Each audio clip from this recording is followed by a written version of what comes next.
എല്ലാവർക്കും ഒത്തുചേർന്ന് ശാന്തി മന്ത്രത്തോടു കൂടി കാര്യപരിപാടികൾ ആരംഭിക്കാം. ഓം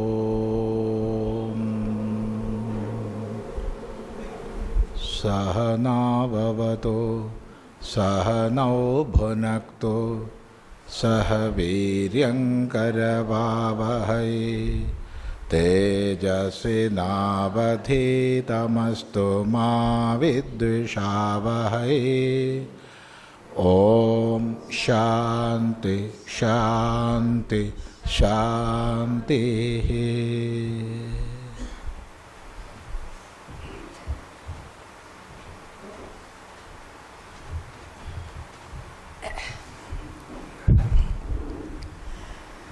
ഓം ശ്രീ ഗുരുഭ്യോ നമഃ. ഹരി ഓം. ഇന്നത്തെ ഈയൊരു സായാഹ്നത്തിൽ ഇവിടെ ഒത്തുചേർന്നിട്ടുള്ള എല്ലാവർക്കും ഈയൊരു പരിപാടിയിലേക്ക് ഹാർദമായിട്ടുള്ള സ്വാഗതം ആശംസിക്കുകയാണ്. പൂജനീയ സ്വാമിജി ആത്മസ്വരൂപാനന്ദ സ്വാമികളെ നമ്മുടെ ക്ഷണം സ്വീകരിച്ച് വളരെ സന്തോഷത്തോടു കൂടിയിട്ട് നമ്മളിലുള്ള ആ ഒരു അനുഗ്രഹ ബുദ്ധിയോട് കൂടിയിട്ട് ഇവിടെ എത്തിച്ചേർന്നിട്ടുണ്ട്. സ്വാമിജിയുടെ പാദങ്ങളിൽ പ്രണാമം അർപ്പിക്കുന്നു. അതുപോലെ സ്വാമിജിക്കും എല്ലാവർക്കും പ്രണാമം.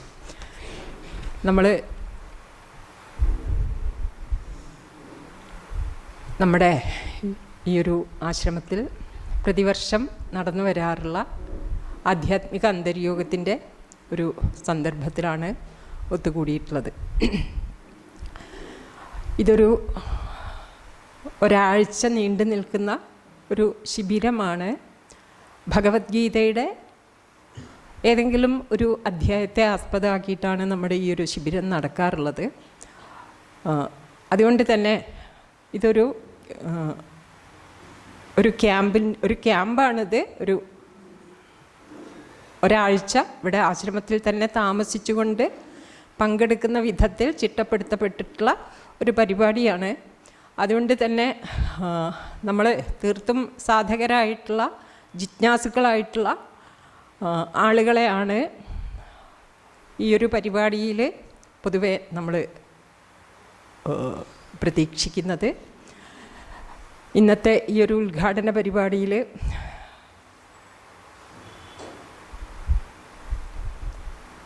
നമ്മുടെ കൂടെ ഇതിൽ പൂർണ്ണസമയം പങ്കെടുക്കാൻ തയ്യാറായിട്ട് എത്തിയിട്ടുള്ള പ്രതിനിധികളായിട്ട് എത്തിയിട്ടുള്ള കുറേ പേരുണ്ട്. ഇനി കൂടുതലായിട്ടുള്ള ആളുകൾ നാളെയും അല്ലെങ്കിൽ ഈ പരിപാടിയൊക്കെ കഴിയുമ്പോഴേക്കും മറ്റുമൊക്കെ ചേരുണ്ടാവുള്ളൂ. അതുകൊണ്ട് തന്നെ വലിയൊരു സമ്മേളനം പോലെയല്ല നമ്മൾ ഇതിൻ്റെ ഉദ്ഘാടനം ഉദ്ദേശിച്ചിട്ടുള്ളത്. ഈ ഒരാഴ്ച നീണ്ടു നിൽക്കുന്ന ഒരു പരിപാടിയുടെ ആരംഭം എന്നുള്ള നിലയ്ക്കാണ് ഇതിവിടെ തുടങ്ങുന്നത്. ഇത് ഇപ്പോൾ തുടങ്ങുക മാത്രമാണ്. ഇനി കുറച്ച് കഴിയുമ്പോഴേക്കും അതുപോലെ തന്നെ നാളെ ഒക്കെ ആവുമ്പോഴേക്കും തീർച്ചയായിട്ടും കൂടുതൽ ആളുകൾ ഇതിൽ പങ്കെടുക്കാൻ വേണ്ടിയിട്ട് എത്തിച്ചേരും എന്നുള്ളത് നമുക്ക് പ്രതീക്ഷിക്കാം. ഏതായാലും ഇവിടെ എത്തിച്ചേർന്നിട്ടുള്ള ഓരോരുത്തർക്കും ഹാർദമായിട്ടുള്ള സ്വാഗതം പറയുകയാണ്. സ്വാഗതം പറയുക എന്നുള്ളതാണ് എന്നിൽ നിക്ഷിപ്തമായിട്ടുള്ള കർത്തവ്യം. ഇവിടെ പ്രത്യേകിച്ച് വലിയൊരു ഔപചാരികതയുടെ ആവശ്യം ഈ ഒരു സഭയിലുണ്ട് എന്ന് വിചാരിക്കണില്ല.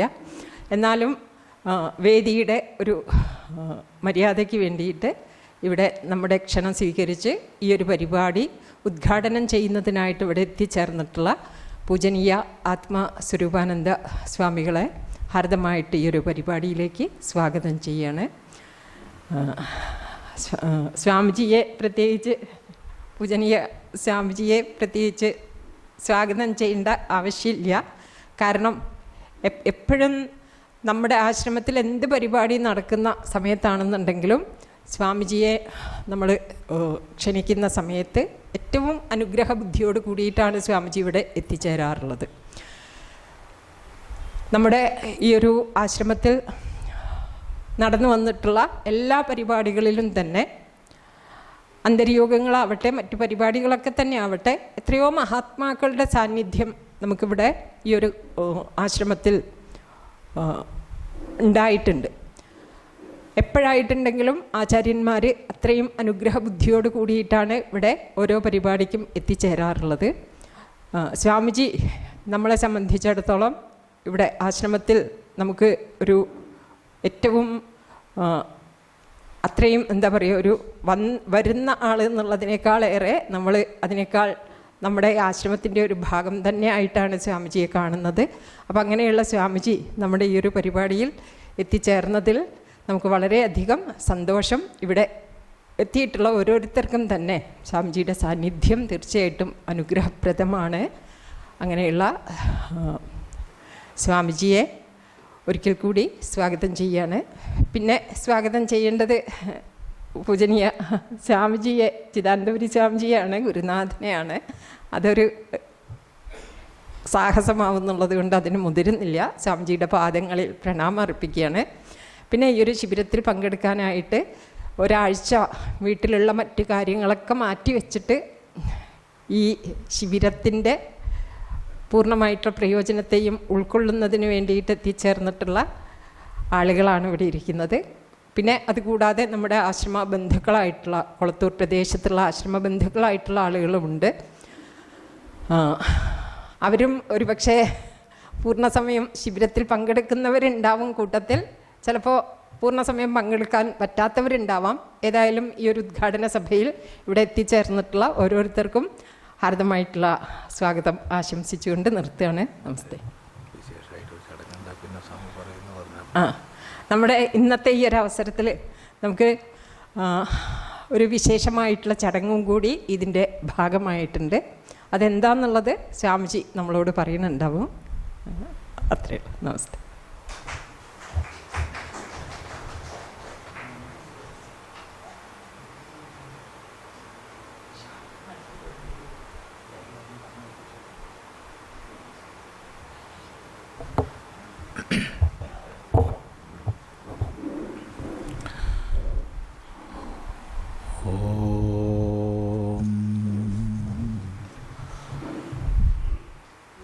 ഗുരുർബ്രഹ്മാ ഗുരുർവിഷ്ണു ഗുരുർദേവോ മഹേശ്വരഃ ഗുരുസാക്ഷാത് പരം ബ്രഹ്മ തസ്മൈ ശ്രീ ഗുരവേ നമഃ. ഓം. ഇന്ന്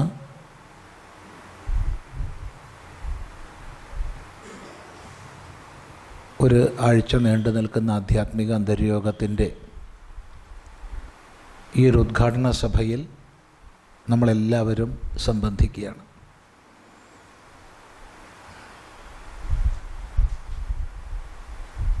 ആരംഭത്തിൽ തന്നെ ഇത്രയേറെ സജ്ജനങ്ങൾ ഒത്തുചേർന്നതിൽ വളരെ സന്തോഷം. സാധാരണ ഉദ്ഘാടന സഭയൊക്കെ കഴിയുമ്പോഴത്തേക്കാണ് ഇത്ര പേരുണ്ടാവാറ്.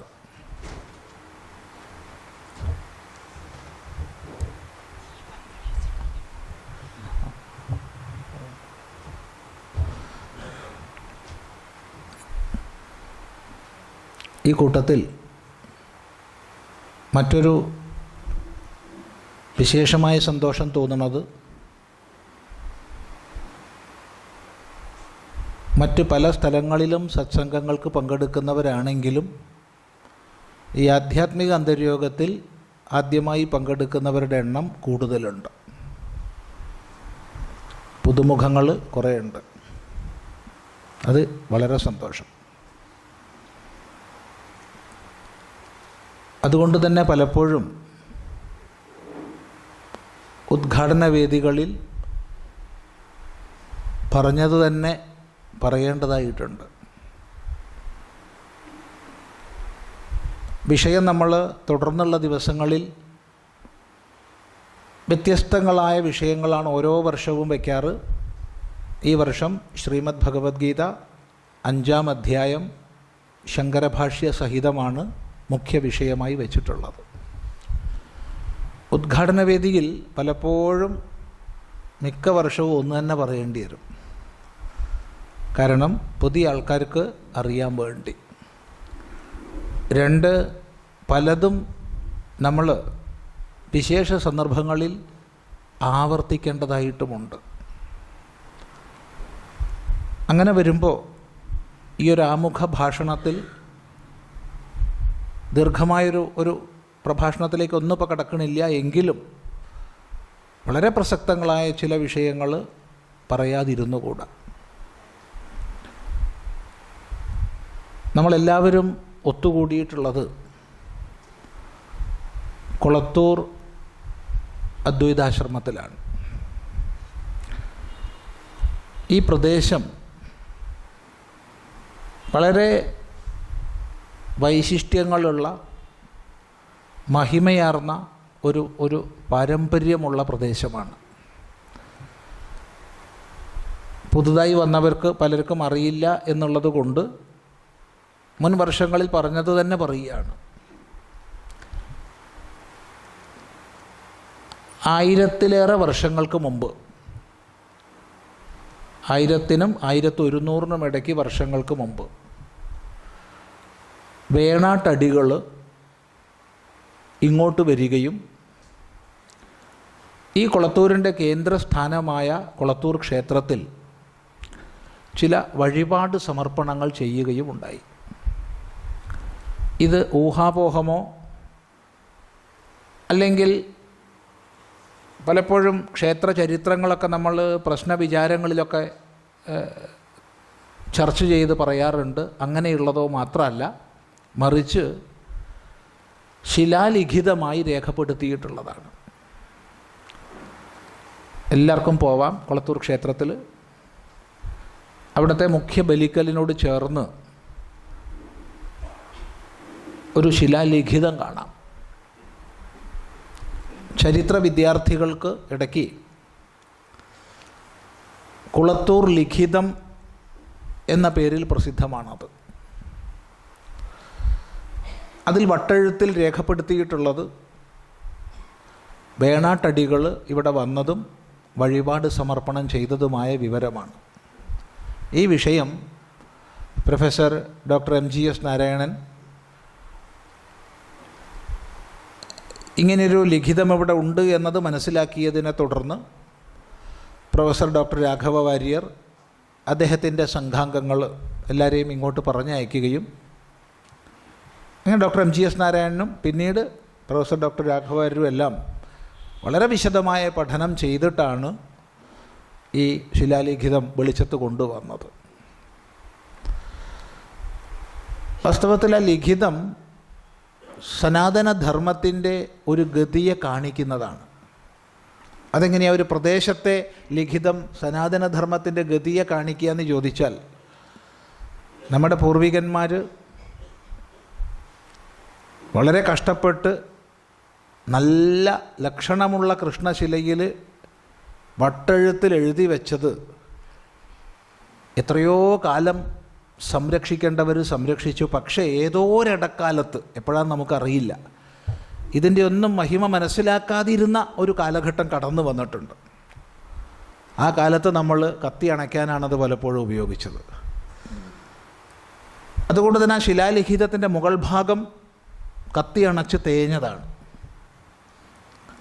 ഇത് സനാതനധർമ്മത്തിൻ്റെ ഒരു ഗതിയെ വ്യക്തമായി കാണിക്കുന്നതാണ്. സ്വന്തം മഹിമ മനസ്സിലാക്കാതിരുന്ന അന്ധകാരാവൃതമായൊരു മധ്യകാലഘട്ടത്തിലൂടെ നമ്മൾ കടന്നു വന്നത്. എന്നാൽ പിന്നീട് പുനരുദ്ധാരണത്തിൻ്റെ അവസ്ഥയിലേക്ക് വന്നു. പക്ഷെ ഇവിടെ സൂചിപ്പിക്കാനുള്ളത്, 1000 ആണ്ടുകൾക്ക് മുമ്പ് ഇവിടെ നിന്ന് സമുദ്രമാർഗമാണെങ്കിൽ പോലും 300 കിലോമീറ്ററിലധികമുണ്ട് വേണാട്ടിലേക്ക്. റോഡ് വഴിയാവുമ്പോൾ 300 കിലോമീറ്ററിലധികം ദൂരമുണ്ട്. 350ഓളം വരും തോന്നുന്നു. 330ഒക്കെ എന്തായാലും വരും കൊല്ലത്തേക്ക്. കൊല്ലായിരുന്നല്ലോ വേണാടിൻ്റെ തലസ്ഥാനം. കൊല്ലവർഷവും മറ്റും ആരംഭിച്ചത് കൊല്ലത്ത് വിളിച്ചു ചേർക്കപ്പെട്ട സഭയിൽ വെച്ചായിരുന്നല്ലോ. ഒരു കാലത്ത് കേരളത്തിൻ്റെ സാംസ്കാരിക തലസ്ഥാനം എന്ന് പറയാവുന്ന പ്രദേശങ്ങളിൽ ഒന്നാണ് കൊല്ലം. അത് മാത്രമല്ല വേറെയും ഉണ്ട്, എങ്കിലും കൊല്ലത്തിന് വലിയ പ്രാധാന്യം ഉണ്ടായിരുന്നു. അപ്പം അത്രയും ദൂരം സഞ്ചരിച്ച് രാജാവ് ഇങ്ങോട്ട് വരണമെങ്കിൽ, ഇവിടെ വഴിപാട് സമർപ്പിക്കണമെങ്കിൽ എത്രമാത്രം പ്രസിദ്ധമായിരിക്കണം ഈ സ്ഥലം അക്കാലത്ത്. നമുക്ക് സാമാന്യ യുക്തി മതി അത് ഊഹിക്കാൻ. അപ്പം അത്രയും പ്രസിദ്ധമായൊരു സ്ഥലമായിരുന്നു ഇതെങ്കിൽ അതിനോടനുബന്ധമായി വൈദിക സാംസ്കാരിക മഹിമകൾ എത്രമാത്രം ഈ പ്രദേശത്തുണ്ടായിരുന്നിരിക്കണം.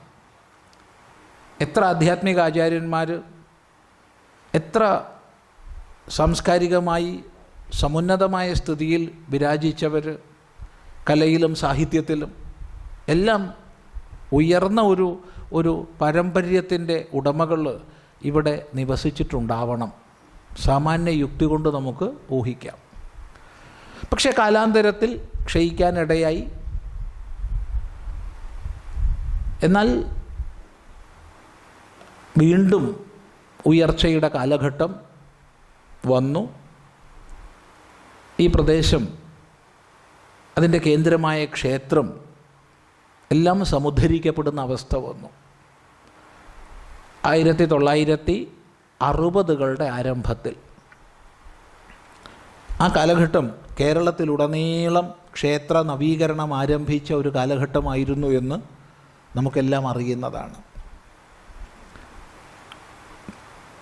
തീർത്തും സമൂഹത്താൽ തമസ്കരിക്കപ്പെട്ടിരുന്ന, തിരസ്കരിക്കപ്പെട്ടിരുന്ന ക്ഷേത്ര സങ്കേതങ്ങളൊക്കെ ഒന്നൊന്നായി പുനരുദ്ധരിക്കപ്പെട്ട് വന്നത് 1960കളിലാണ്. വ്യക്തമായി പറഞ്ഞാൽ 1963 മുതൽ. 63-ലായിരുന്നല്ലോ അഷ്ടഗ്രഹ യോഗം വന്നത്. ആ സമയത്ത് എന്തെല്ലാമോ ചില അനർത്ഥങ്ങൾ സംഭവിക്കാൻ പോകുന്നുണ്ട്. അതിനെന്തെങ്കിലും സത്കർമ്മങ്ങൾ ചെയ്ത്, പുണ്യകർമ്മങ്ങൾ ചെയ്ത് സമൂഹം ഉയരണമെന്നൊരു ചിന്ത വ്യാപിച്ചു. ക്രമേണ ഒന്നൊന്നായി ക്ഷേത്ര നവീകരണങ്ങൾ നടന്നു. ആ കാലഘട്ടത്തിലാണ് വടക്കൻ കേരളത്തിൽ, വിശേഷിച്ച് കണ്ണൂർ, കോഴിക്കോട്, വയനാട് ജില്ലകളിൽ ഏറ്റവും അധികം ക്ഷേത്ര നവീകരണങ്ങൾക്ക് തുടക്കം കുറിച്ച കൈലാസാനന്ദ സ്വാമികൾ വരുന്നത്. അദ്ദേഹം കൊയിലാണ്ടി വഴി, തിരുവങ്ങൂർ വഴി, തോരായി വഴി ഇവിടേക്കാണ് വന്നത്. ഇവിടുന്ന് നന്മണ്ടയാണ് പോയത്. അങ്ങനെ അദ്ദേഹത്തിൻ്റെ ശൈലി കാട് പിടിച്ച് കിടക്കുന്ന ക്ഷേത്ര സങ്കേതങ്ങളിൽ ഉച്ചത്തിൽ നാമജപം ചെയ്യുക. ആ നാമജപം കേട്ട് സജ്ജനങ്ങൾ ഒത്തുകൂടുമ്പോൾ അത് നവീകരിക്കേണ്ട ആവശ്യകതയെക്കുറിച്ച് ബോധിപ്പിക്കുക. നവീകരണം സംഭവിക്കും എന്നുറപ്പായി കഴിഞ്ഞാൽ അവിടുന്ന് സ്ഥലം വിടുക, അടുത്ത സ്ഥലത്തേക്ക് പോവുക. ഇങ്ങനെ അദ്ദേഹം ശൃംഖലയായി അനേക ക്ഷേത്രങ്ങളുടെ നവീകരണം ഈ പ്രദേശത്ത് നടത്തി. ആ ഒരു തുടക്കത്തിന് ശേഷം ക്ഷേത്രത്തിൽ മറ്റൊരു മഹാത്മാവ് എത്തിപ്പെട്ടു. അദ്ദേഹം ക്ഷേത്ര നവീകരണത്തിന് വേണ്ട പ്രവർത്തനങ്ങൾക്ക് ഒന്നുകൂടി ആക്കം വർദ്ധിപ്പിച്ചു. അനന്തരമാണ് ഗുരുവരാനന്ദ സ്വാമികൾ എത്തിപ്പെടുന്നത്. 1966 ജൂൺ മാസം ഗുരുവരാനന്ദ സ്വാമികൾ മണ്ണൂർ ശ്രീരാമാനന്ദ ഗുരുദേവൻ്റെ ആ പരമ്പരയിൽ സന്യാസം സ്വീകരിച്ച മഹാപുരുഷനാണ്. ഇവിടുന്ന് കോഴിക്കോടേക്ക് പോകുന്ന സമയത്ത് എരഞ്ഞിക്കൽ എന്നുള്ള സ്ഥലത്ത് ഒരാശ്രമം പണിതു. പിന്നീട് അവിടെയും കൊയിലാണ്ടിക്കടുത്ത് അരിക്കുളം എന്നുള്ള സ്ഥലത്ത് പണിത ജ്യോതി ആശ്രമത്തിലുമായി 2 സ്ഥലത്തുമായി സ്വാമിജി നിവസിച്ചു കൊണ്ടിരിക്കുകയാണ്. ആ കാലഘട്ടത്തിലാണ് വലിയൊരു സർവമത സമ്മേളനം എരഞ്ഞിക്കൽ വെച്ച് നടത്തിയത്. കേരളത്തിലെ അങ്ങേയറ്റം പ്രസിദ്ധന്മാരും പ്രഗത്ഭന്മാരുമായ ആധ്യാത്മിക ആചാര്യന്മാർ ഏറെക്കുറെ എല്ലാവരും പങ്കെടുത്തൊരു മഹാസമ്മേളനം. പക്ഷെ എന്തുകൊണ്ടൊക്കെയോ സ്വാമിജി ഉദ്ദേശിച്ചതുപോലെ അതായില്ല. സാമ്പത്തികമായിട്ടും കുറേ കഷ്ടനഷ്ടങ്ങൾ വന്നു. എന്തായാലും സ്വാമിജി ഇവിടുന്ന് ഈ പ്രദേശത്ത് നിന്ന് വിട്ടുമാറി ഉത്തരഭാരതത്തിലേക്ക് പോകണം എന്ന സങ്കല്പത്തോടു കൂടിയിരുന്നു. ആ സന്ദർഭത്തിലാണ് എരഞ്ഞിക്കൽ സമ്മേളനത്തിൽ നിത്യസന്ദർശകനായിരുന്ന മംഗലശ്ശേരി നാരായണൻ നായർ, പിന്നീട് അദ്ദേഹം മംഗലശ്ശേരി നാരായണ സ്വാമിയായി, ഈ ആശ്രമത്തെ സംബന്ധിച്ച് ഇതിൻ്റെ കാരണക്കാരൻ, ആരംഭത്തിന് കാരണമായത് അദ്ദേഹമാണ്. അദ്ദേഹത്തെ സ്മരിക്കാതെ നമുക്കൊരു പരിപാടിയിലും ഇവിടെ സംബന്ധിക്കാൻ കഴിയില്ല. ആ അദ്ദേഹത്തിൻ്റെ സംബന്ധമാണ് കൊളത്തൂരിലേക്ക് വരാൻ കാരണമായത്. ഗുരുവരാനന്ദ സ്വാമികൾ ഇവിടെ എത്തി. പിന്നീട് അദ്ദേഹത്തിൻ്റെ പ്രവർത്തനത്തിൻ്റെ പ്രധാന കേന്ദ്രം കൊളത്തൂരായി മാറുകയാണ് ഉണ്ടായത്. ഒട്ടനവധി സജ്ജനങ്ങൾ ഗുരുവരാനന്ദ സ്വാമികളുമായി സഹകരിക്കുകയും സ്വാമിജിയുടെ പ്രവർത്തനത്തിൽ പൂർണ്ണമായി പങ്കുചേരുകയും ചെയ്തു. ഈ പ്രദേശത്തെ ഒട്ടനവധി സജ്ജനങ്ങൾ എല്ലാവരുടെയും സമർപ്പിതമായ പ്രവർത്തനം കൊണ്ട്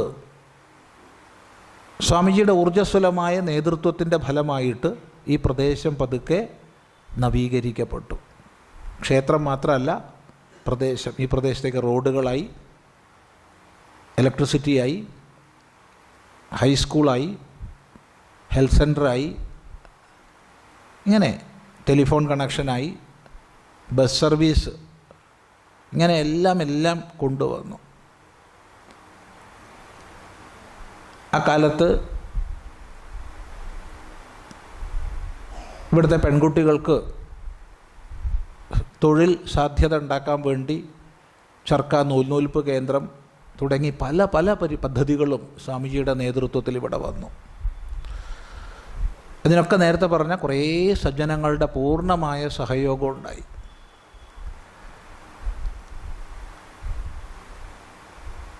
അങ്ങനെ കൊളത്തൂർ ക്ഷേത്രവും ഈ പ്രദേശവും വീണ്ടും സമുദ്ധരിക്കപ്പെട്ടു. ആ കാലഘട്ടത്തിൽ കേരളത്തിലെ ഒട്ടുമിക്ക ആധ്യാത്മിക ആചാര്യന്മാരും ധാർമ്മിക പണ്ഡിതന്മാരും എല്ലാം തന്നെ ഈ പ്രദേശത്ത് കൊളത്തൂരിൽ വന്നിട്ടുണ്ട്. അതുപോലെ സാംസ്കാരിക മേഖലയിലും വളരെയധികം ഉയർച്ചയുണ്ടായി. എത്രയോ സന്യാസി ശ്രേഷ്ഠന്മാർ ഇവിടെ വരികയുണ്ടായി. ആ കാലത്തെ ഇവിടുത്തെ ഓരോ പരിപാടിയുടെ മഹത്വത്തെക്കുറിച്ച് മൃഡാനന്ദ സ്വാമികളും സിദ്ധിനാഥാനന്ദ സ്വാമികളൊക്കെ നേരിട്ട് പറഞ്ഞിട്ട് നമ്മൾ മനസ്സിലാക്കിയിട്ടുണ്ട്. ഈ പ്രദേശത്തുകാർ പറഞ്ഞത് വേറെ, പക്ഷേ സന്യാസിമാർക്കിടയ്ക്ക് തന്നെ അത്രയും വലിയൊരു ഭാവം ഈ പരിപാടികളെ സംബന്ധിച്ചുണ്ടായിരുന്നു. ഏതായാലും അങ്ങനെ തുടർന്നു പോന്നു. ആ മഹിമയുടെയും പ്രവർത്തനങ്ങളുടെയും തുടർച്ചയാണ് വാസ്തവത്തിൽ ഇപ്പോൾ ഈ നടക്കുന്നതൊക്കെ. എത്രയോ മഹാപുരുഷന്മാരുടെ സങ്കല്പത്തിൻ്റെ ഫലമാണ് എന്നർത്ഥം. ഇവിടെ നേരത്തെ പറഞ്ഞു, മംഗലശ്ശേരി നാരായണ സ്വാമിയെ സ്മരിക്കാതെ നമുക്ക് പ്രവർത്തിക്കാൻ വയ്യ എന്നുള്ളത്. കാരണം അദ്ദേഹമാണ് ഈ ഒരു ആശ്രമം ഒരു സാമ്പ്രദായികമായ ആശ്രമ രീതിയിൽ ഇവിടെ നടക്കണം എന്നുള്ള സങ്കല്പത്തോടു കൂടി ഈ ഒരു സ്ഥലം ആദ്യം തന്നെ സമർപ്പിക്കുന്നത്. പിന്നീട് ക്രമികമായി വികാസങ്ങൾ വന്നു. ഇപ്പോൾ ആശ്രമത്തിന് അനേക ശാഖകളുണ്ട്. 10-12 സ്ഥലങ്ങളിൽ നമ്മുടെ പ്രവർത്തന കേന്ദ്രങ്ങളുണ്ട്. എങ്കിലും എളിയ സമാരംഭം ഇവിടെ വെച്ച് എന്നുള്ളത്, അതിന് നിമിത്തഭൂതനായ അദ്ദേഹത്തെയും ഈ സന്ദർഭത്തിൽ സ്മരിക്കുകയാണ്.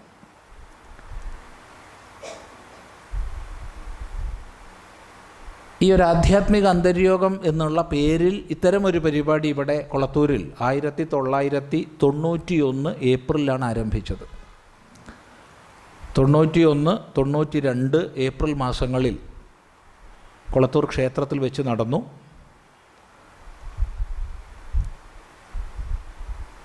സിദ്ധിനാഥാനന്ദ സ്വാമികൾ, മൃഡാനന്ദ സ്വാമികൾ, രാമാനന്ദ സരസ്വതി സ്വാമികൾ, ജ്ഞാനനിഷ്ഠാനന്ദ സരസ്വതി സ്വാമികൾ, അങ്ങനെ ഒരുപാട് മഹാപുരുഷന്മാർ അതിലൊക്കെ സംബന്ധിച്ചു. 92 ഒക്ടോബറിലാണ് ഈ ഒരു സ്ഥാപനം ആരംഭിക്കുന്നത്. ആ വർഷം തന്നെ ഡിസംബറിൽ 23 മുതൽ ഈ ആധ്യാത്മിക അന്തര്യോഗവും ആരംഭിച്ചു. ഇവിടെ മറ്റ് പല കാര്യപരിപാടികൾ വേദാന്ത പ്രചരണത്തിൻ്റെ ഭാഗമായിട്ട് നടക്കുന്നുണ്ടെങ്കിലും, അതായത് പ്രതിമാസ വേദാന്ത ക്ലാസ്സുകൾ, പ്രതിവർഷ ഉപനിഷത്ത് വിചാര സത്രങ്ങൾ, അത് ഗുരുപൂർണിമയെ തുടർന്ന് 8 ദിവസമാണ്. പ്രതിമാസ ക്ലാസ് അവസാനത്തെ ഞായറാഴ്ചയാണ്. ഇതൊക്കെ നടക്കുന്നുണ്ടെങ്കിലും ആശ്രമത്തിൻ്റെ ഒരു മുഖ്യ പരിപാടിയായിട്ട് ഈ ഒരു ആധ്യാത്മിക അന്തര്യോഗമാണ് നടക്കുന്നത്. അതുപോലെ നവരാത്രി കാലത്ത് അഖണ്ഡ ജപമുണ്ട്. അതിനെപ്പറ്റിയൊക്കെ നമുക്ക് മുന്നോട്ട് പോകുമ്പോൾ പല സന്ദർഭങ്ങളിൽ പറയാം. ഏതായാലും ഈ ആധ്യാത്മിക അന്തര്യോഗങ്ങളിൽ കഴിഞ്ഞ 1992 മുതൽ ഇത്രയും വർഷങ്ങൾ, ഇപ്പോൾ 30 എത്രയാവും, അപ്പോൾ കണക്കൂട്ടി നോക്കണം അല്ലേ, 32 വർഷം അല്ലേ, അതെ 32 വർഷം കഴിഞ്ഞു, 33ആയിരിക്കും ഇപ്പോൾ അത്. എത്രയോ മഹാപുരുഷന്മാർ വന്നു നമ്മയൊക്കെ അനുഗ്രഹിച്ചു. ഒരു കാലത്ത് സ്ഥിരം ഉദ്ഘാടകനും അധ്യക്ഷനും മാറി മാറിയിട്ട് ഒരേ ആൾക്കാരായിരുന്നു. ഗോലോകാനന്ദ സ്വാമികളും രാമാനന്ദ സരസ്വതി സ്വാമികളും. ഈ ദിവസം ക്ഷണിക്കേണ്ട ആവശ്യമില്ല, എന്താ റോളെന്നാ ചോദിക്കുക, ഉദ്ഘാടനമാണോ അല്ല അധ്യക്ഷനാണോ ഏതാണെന്ന് ചോദിക്കുക. അങ്ങനെ ഒരു വർഷം ഒരു രാമാനന്ദ സ്വാമി ഉദ്ഘാടനം വെച്ചാൽ അങ്ങനെ മാറി മാറി മാറി 2 പേരുമായിരുന്നു. ആ 2 മഹാപുരുഷന്മാരും ഇപ്പം നേരത്തെ പരാമർശിച്ച ഒരു മഹാപുരുഷനും തന്നെ ഇപ്പോൾ നമ്മുടെ കൂടെ സ്ഥൂല ശരീരത്തോടു കൂടിയില്ല. പക്ഷെ അവരുടെയൊക്കെ അനുഗ്രഹങ്ങളും സങ്കല്പങ്ങളും അതാണ് നമ്മുടെയൊക്കെ കരുത്ത്. അത് ഓർമ്മിക്കുക, അത് നമുക്കൊരിക്കലും വിസ്മരിച്ചു കൂടാ. ഇപ്പോൾ മനസ്സിൽ പെട്ടെന്ന് വന്നത് ഈ ഒരു കെട്ടിടം, ഇതിൻ്റെ നിർമ്മാണം ഉദ്ദേശിച്ചു 1996 ഇതിൻ്റെ ഫണ്ട് ഉദ്ഘാടനം മൃഡാനന്ദ സ്വാമികൾ നിർവഹിച്ചു. 97 ഇതിൻ്റെ ശിലാസ്ഥാപനം. ഇപ്പോൾ ശിലാസ്ഥാപനം എന്ന് പറഞ്ഞാൽ ഇപ്പോൾ ഓർമ്മയുണ്ട്, ഇവിടെ താഴെ വലിയ കുഴി കുഴിച്ച്, കാരണം ഇവിടെ വെറും പാറയാണത്, ഈ ഭാഗത്ത് മാത്രമാണ് കുറച്ച് മണ്ണുള്ളത്. അപ്പോൾ ആ പാറ വരെ കുഴിച്ചിട്ടുണ്ട്. സിദ്ധിനാഥാനന്ദ സ്വാമികളാണ് തറക്കല്ലിടാൻ. സ്വാമിജീനൊരു കോണി കൂടിയൊക്കെ അടിയിലിറക്കി. സ്വാമിജി പിന്നെ പ്രശ്നമൊന്നുമില്ല, പ്രായമൊക്കെ ഉണ്ടെങ്കിലും ഏത് മരങ്ങളൊക്കെ കയറുന്ന ആളായിരുന്നു. വളരെ വേഗത്തിൽ തന്നെ ഇറങ്ങി, എന്നെ കുഴിയിലിറക്കി ചിദാനന്ദ സ്വാമി ഇല്ലേ എന്ന് ചോദിച്ചു. എന്താ പറയുക, ഒന്നും പറഞ്ഞില്ല. അത് കഴിഞ്ഞ് തറക്കല്ലിട്ടിട്ട് ഇവിടുന്ന് ഞങ്ങൾ അങ്ങോട്ട് പോവുക. അന്ന് ഈ കെട്ടിടം ഇല്ല എന്നുള്ള ഉറപ്പാണല്ലോ, അവിടെയാണ് ഹോളൊക്കെ. അപ്പോൾ അങ്ങോട്ട് പോണ വഴിക്ക് ഈ വെയിലത്ത് നിന്ന് ഗോലോകാനന്ദ സ്വാമികളുണ്ട്, സിദ്ധിയാനന്ദ സ്വാമികളുണ്ട്. വെയിലത്ത് നിന്നിട്ട് സിദ്ധിയാനന്ദ സ്വാമിജി പറഞ്ഞു, ബിൽറ്റ് ഓൺ റോക്ക് എന്ന് പറഞ്ഞു. അതാണ് സ്വാമിജി പറഞ്ഞ വാക്ക്. ഞാൻ ചോദിച്ചു, അതെങ്ങനെയാണ് സ്വാമിജി, അതെങ്ങനെയാണെന്ന് ചോദിക്കാൻ കാരണം എല്ലാവർക്കും മനസ്സിലായിട്ടുണ്ടാവും. കാരണം സ്വാമിജി ഭാഷയിൽ അദ്വിതീയനായിരുന്നു. സ്വാമിജിയുടെ മലയാളവും സ്വാമിജിയുടെ ഇംഗ്ലീഷും ഒരുപോലെ സുന്ദരമായിരുന്നു. എഴുത്താണ് ഏറെ ശോഭിക്കുക, പ്രസംഗത്തേക്കാൾ എഴുത്താണ്. സ്വാമിജിയുടെ പുസ്തകങ്ങളൊന്ന് മറച്ചു നോക്കാമെന്ന് വിചാരിച്ചെടുത്താൽ വായിച്ച് പൂർത്തിയാക്കിയിട്ടേ വയ്ക്കുള്ളൂ. അതാണ് സ്വാമിജിയുടെ ഒരു ഭാഷ. അപ്പോൾ സ്വാമിജിക്ക് ഒരിക്കലും ഇംഗ്ലീഷ് തെറ്റില്ല, ഒരിക്കലും വ്യാകരണത്തെറ്റ് വരില്ല, ഉറപ്പാണ്. പിന്നെന്താ ബിൽറ്റ് ഓൺ റോക്ക് എന്ന് പറഞ്ഞേ, അതാ എനിക്ക് മനസ്സിലാവാഞ്ഞേ. അപ്പോൾ ഞാൻ ചോദിച്ചു, അതെങ്ങനെയാണ് സ്വാമിജി? അതങ്ങനെയാ, ഇതിനൊന്നും ചോദിക്കാൻ പാടില്ലല്ലോ. അതിലടങ്ങിയൊരു അനുഗ്രഹം ആലോചിച്ച് നോക്കൂ. കാരണം പാസ്റ്റ് ടെൻസിലുള്ള പ്രയോഗം അത് വലിയൊരു അനുഗ്രഹം. അത് ചിന്തിക്കുക. നിമിത്തം മാത്രം എന്ന രീതിയിൽ ബാക്കിയുള്ളവർ പ്രവർത്തിച്ചു കൊടുക്കുക, അത്രയേ വേണ്ടൂ എന്നർത്ഥം. അതാണ് ഇപ്പോൾ ബിൽറ്റ് എന്നുള്ള ഒരു പാസ്റ്റ് ടെൻസ് ഉപയോഗിച്ചതിൻ്റെ ഭൂതകാല പ്രയോഗം അല്ലെങ്കിൽ വയ്യല്ലോ. കാരണം തറക്കല്ലിട്ടാൽ ബിൽറ്റ് ആയിട്ടില്ലല്ലോ, ബിൽഡല്ലേ വരേണ്ടത്. അപ്പോൾ ബിൽഡ് ഓൺ റോക്ക് എന്ന് പറഞ്ഞാൽ തമാശ ശരി മനസ്സിലാക്കാം. പക്ഷേ ബിൽറ്റ് ഓൺ റോക്ക് എന്ന് പറഞ്ഞാൽ ഭൂതകാല പ്രയോഗം വലിയ അർത്ഥമുള്ളതാണ്. ഏതായാലും ഇവിടുത്തെ പ്രവർത്തനങ്ങൾ ഇന്ന് നമ്മൾ ഒത്തുകൂടുന്നത് വരെ അങ്ങനെ തന്നെ വന്നിട്ടുള്ള, അങ്ങനെയുള്ള മഹാപുരുഷന്മാരുടെ അനുഗ്രഹം കൊണ്ട് ഇതൊക്കെ ഇങ്ങനെ വന്ന് സജ്ജനോപകാരിയായിട്ട് നടന്നു പോകുന്നു എന്നാണ് നമ്മളൊക്കെ കണക്കാക്കേണ്ടത്. ആ നിലയ്ക്ക് ഈ ഒരു ആധ്യാത്മിക അന്തര്യോഗം ഇവിടെ നടക്കുമ്പോൾ ആരംഭത്തിലൊക്കെ ഇപ്പോഴും ഓർമ്മിക്കുകയാണ്, ഇത് വലിയൊരു ഉത്സവം പോലെയാണ്. നാട്ടിലെല്ലാവരും ഒത്തുകൂടും, എന്നിട്ട് പന്തൽ കെട്ടൽ, അവിടെ തോട് കെട്ടൽ, എന്നിട്ട് വെള്ളം ഒക്കെ, പിന്നെ കുഴിക്കക്കൂസ് ഉണ്ടാക്കുക നീളത്തിൽ, എന്നിട്ട് അതിൻ്റെ മുകളിൽ പലകയൊക്കെ ഇട്ടിട്ട് തന്നി നാടൻ കക്കൂസ് ഉണ്ടാക്കുക. അല്ലാണ്ട് ഇപ്പം എന്താ ചെയ്യുക? അങ്ങനെയൊക്കെ ആയിരുന്നു. തോട് കെട്ടുക, വെള്ളം ശേഖരിക്കാൻ. നാരായണസ്വാമി അവിടെ ഒരു കസേരയൊക്കെ ആയിട്ട് ഇരിക്കും, അല്ലെങ്കിൽ അവിടെ ഇങ്ങനെ നിൽക്കും. ഇപ്പോഴും ഓർമ്മിക്കുകയാണ്, ഞങ്ങളെല്ലാവരും ഒത്തൊരുമിച്ച്, അത് വലിയൊരു ഉത്സവം പോലെയായിരുന്നു ആ സമയത്ത്. അതുപോലെ ഈ പ്രദേശത്തുള്ള വീടുകളിലേക്ക് ആണ് പ്രതിനിധികളെ കൊണ്ടുപോവുക. ഇവിടെ താമസിക്കാനുള്ള വല്ല വ്യവസ്ഥയുണ്ടോ? ഒന്നുമില്ല. പിന്നെ താല്പര്യമുള്ളവർ ഇവിടെ പാറേൻ്റെ മുകളിലൊക്കെ കിടക്കും. ഇവിടെ ഈ മുമ്പിൽ മണ്ണ് കാണണമെന്നും മണ്ണ് ഒക്കെ പിന്നെ ഇട്ടതാണേ, ഒന്നും മണ്ണല്ലൊക്കെ പാറയാ, നിരന്ന പാറയാ. പാറേൻ്റെ മുകളിൽ കിടക്കും കുറച്ച് ചെറുപ്പക്കാരൊക്കെ, ബാക്കി എല്ലാവരും വ്യത്യസ്ത വീടുകളിലേക്ക് പോകും. ആ ഒരു സഹകരണം, ഒന്നായ മനോഭാവം, അതാണ് കൊളത്തൂരിൻ്റെ വലിയൊരു ശക്തി, വലിയൊരു ശക്തിയാണ്.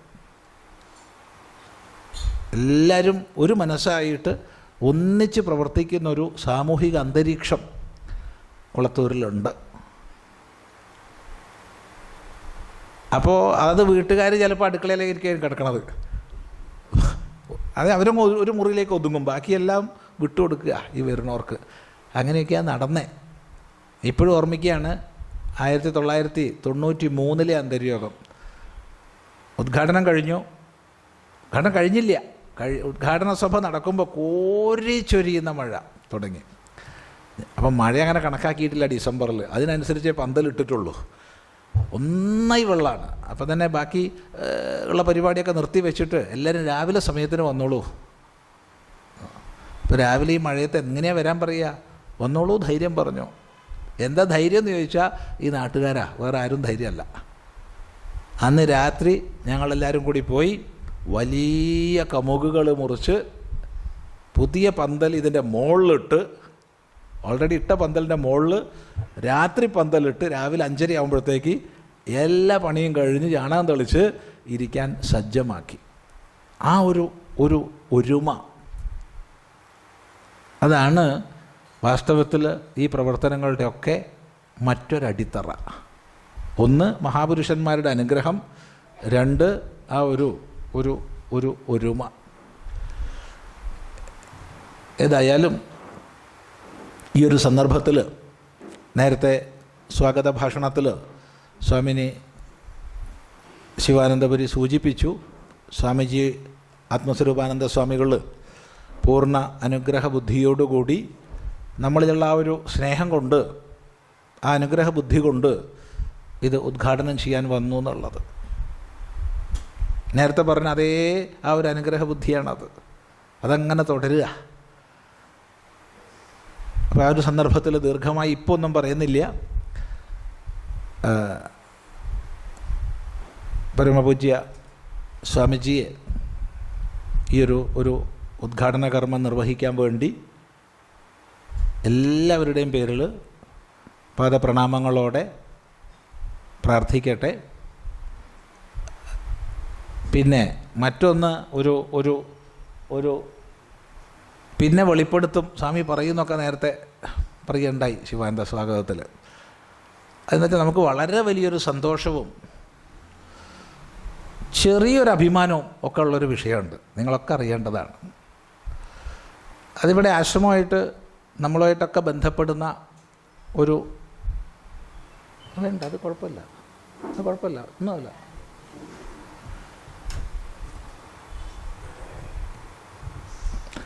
ഒരു വ്യക്തിയാണ് ഈ ഹാളിൽ തന്നെ ഉണ്ട്, ഡോക്ടർ സ്മൃതി കൃഷ്ണ. വ്യക്തി എന്നുള്ള രീതിയിൽ ഇപ്പോൾ അവരെ പ്രത്യേകിച്ച് ഇപ്പോൾ ഇവിടെ വരിക ആദരിക്കുകയൊന്നും വേണ്ട. പക്ഷെ ഒരു സന്തോഷവും അഭിമാനവും നമുക്കുള്ളത് എന്താണെന്ന് ചോദിച്ചാൽ, ഓസ്ട്രേലിയയിൽ ശാസ്ത്രജ്ഞയായിട്ട് പ്രവർത്തിക്കുകയാണ് ദീർഘകാലമായിട്ട്.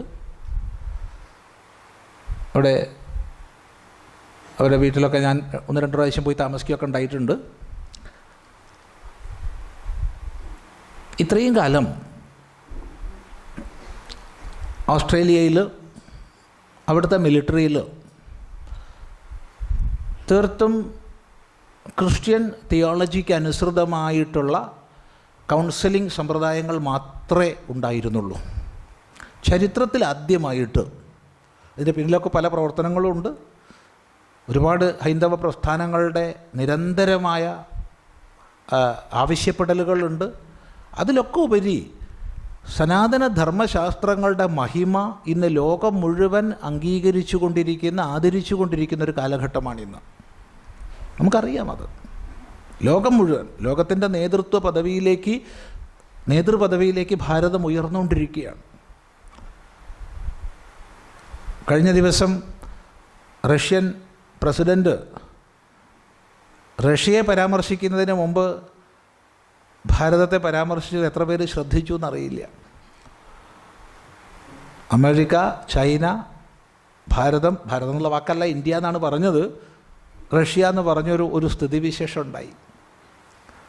ലോകത്തിൻ്റെ നേതൃസ്ഥാനത്തേക്ക് ഭാരതം ഉയർന്നുകൊണ്ടിരിക്കുക. അതുപോലെ ലോകം മുഴുവൻ വേദാന്തത്തിൻ്റെ, യോഗശാസ്ത്രത്തിൻ്റെ, ഹൈന്ദവ ജീവിത ദർശനത്തിൻ്റെയും പദ്ധതിയുടെയും മഹിമ മനസ്സിലാക്കിക്കൊണ്ടിരിക്കുക. അതിൻ്റെയൊക്കെ ഭാഗമായിട്ട് ഓസ്ട്രേലിയൻ മിലിറ്ററിയിൽ ആദ്യമായിട്ട് ചരിത്രത്തിൽ ഹിന്ദു ദർശനത്തിനനുസൃതമായിട്ടുള്ള ഉപദേശ പദ്ധതി അംഗീകരിക്കപ്പെട്ടു. നമുക്കൊക്കെ അങ്ങേയറ്റം സന്തോഷമാണ്, അഭിമാനമാണ്. അതിനാദ്യമായിട്ട് തിരഞ്ഞെടുക്കപ്പെട്ടിട്ടുള്ളത് ഡോക്ടർ സ്മൃതി കൃഷ്ണയാണ്. അതുകൊണ്ട് തന്നെ അവർ അടിസ്ഥാനപരമായി ശാസ്ത്രജ്ഞയാണ്. പല ഗവേഷണ സ്ഥാപനങ്ങളിലും ഗവേഷണം ചെയ്തവരും ചെയ്യുന്നവരുമാണെങ്കിലും ഇപ്പം മിലിറ്ററിയുടെ ഭാഗമായിട്ട് എന്താണ് പോസ്റ്റ്, ക്യാപ്റ്റനോ മേജറോ, എന്താണ് ക്യാപ്റ്റൻ എന്നുള്ള ഒരു പദത്തിൽ അവരോധിച്ചിരിക്കുകയാണ്. അപ്പോൾ ഓസ്ട്രേലിയയിലെ മിലിറ്ററിയിൽ ഓങ്കാരമുള്ള യൂണിഫോമൊക്കെ വെച്ചിട്ട് ഒരാൾ ഉണ്ടാവുക എന്ന് പറയുമ്പോൾ അത് നമുക്ക് വലിയൊരു സന്തോഷമാണ്. അത് ഓസ്ട്രേലിയ ഒരു തുടക്കമായിരിക്കുമെന്നാണ് ഞാൻ മനസ്സിലാക്കുന്നത്. ഏറെ താമസിയാതെ ആ പാത മറ്റ് രാജ്യങ്ങളിൽ പിന്തുടരപ്പെട്ടേ മതിയാവും. കാരണം ലോക ഗുരു പദവിയിലേക്ക് ഭാരതം ഉയരുക തന്നെയാണ്. അപ്പം അത് വലിയൊരു സന്തോഷമുള്ള വിഷയമായതുകൊണ്ട് അവരോട് മിണ്ടിയിട്ടില്ല, മുൻകൂട്ടി പറഞ്ഞിട്ടില്ല, സൂചിപ്പിച്ചിട്ടില്ല. എന്നാലും ആ ഒരു സന്തോഷവും ഒക്കെ ഒരു സന്തോഷം ഉള്ളിൽ വെക്കേണ്ടതാണ്. എന്നാലും ഒരു പ്രകടിപ്പിക്കുകയാവാലോ, ഇല്ലേ? അതിൻ്റെ ഒരു പ്രകടനം കൂടി ഇവിടെ വേണ്ടേ? എന്താ അഭിപ്രായം? അതാണ് പിന്നീട് പറയും എന്ന് പറഞ്ഞ വിഷയം. ഏതായാലും ഈ ഒരു സദസ്സിൻ്റെ ഉദ്ഘാടനത്തിനായിക്കൊണ്ട് പരമപൂജ്യ സ്വാമിജിയെ പ്രാർത്ഥിക്കുകയാണ്.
ഓം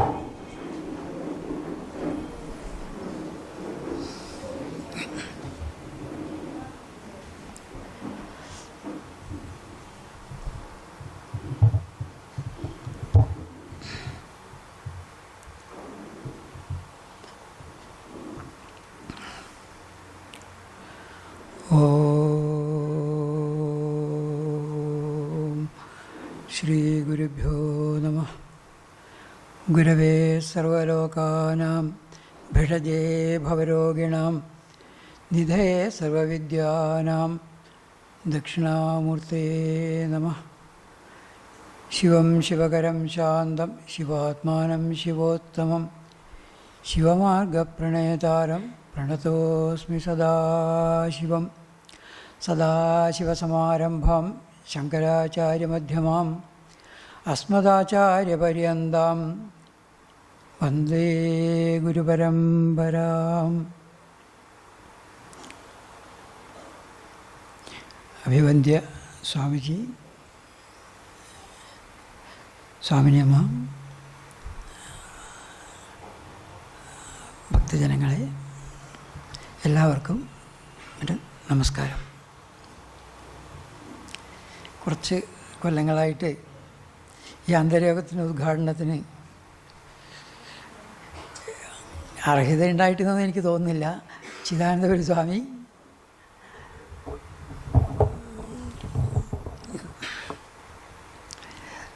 ആവശ്യപ്പെടും, നേരിട്ടല്ലെങ്കിലും ആണെങ്കിലും അത് ഒരു ഈശ്വരാരാധനയായിട്ട് കണക്കാക്കിയിട്ട്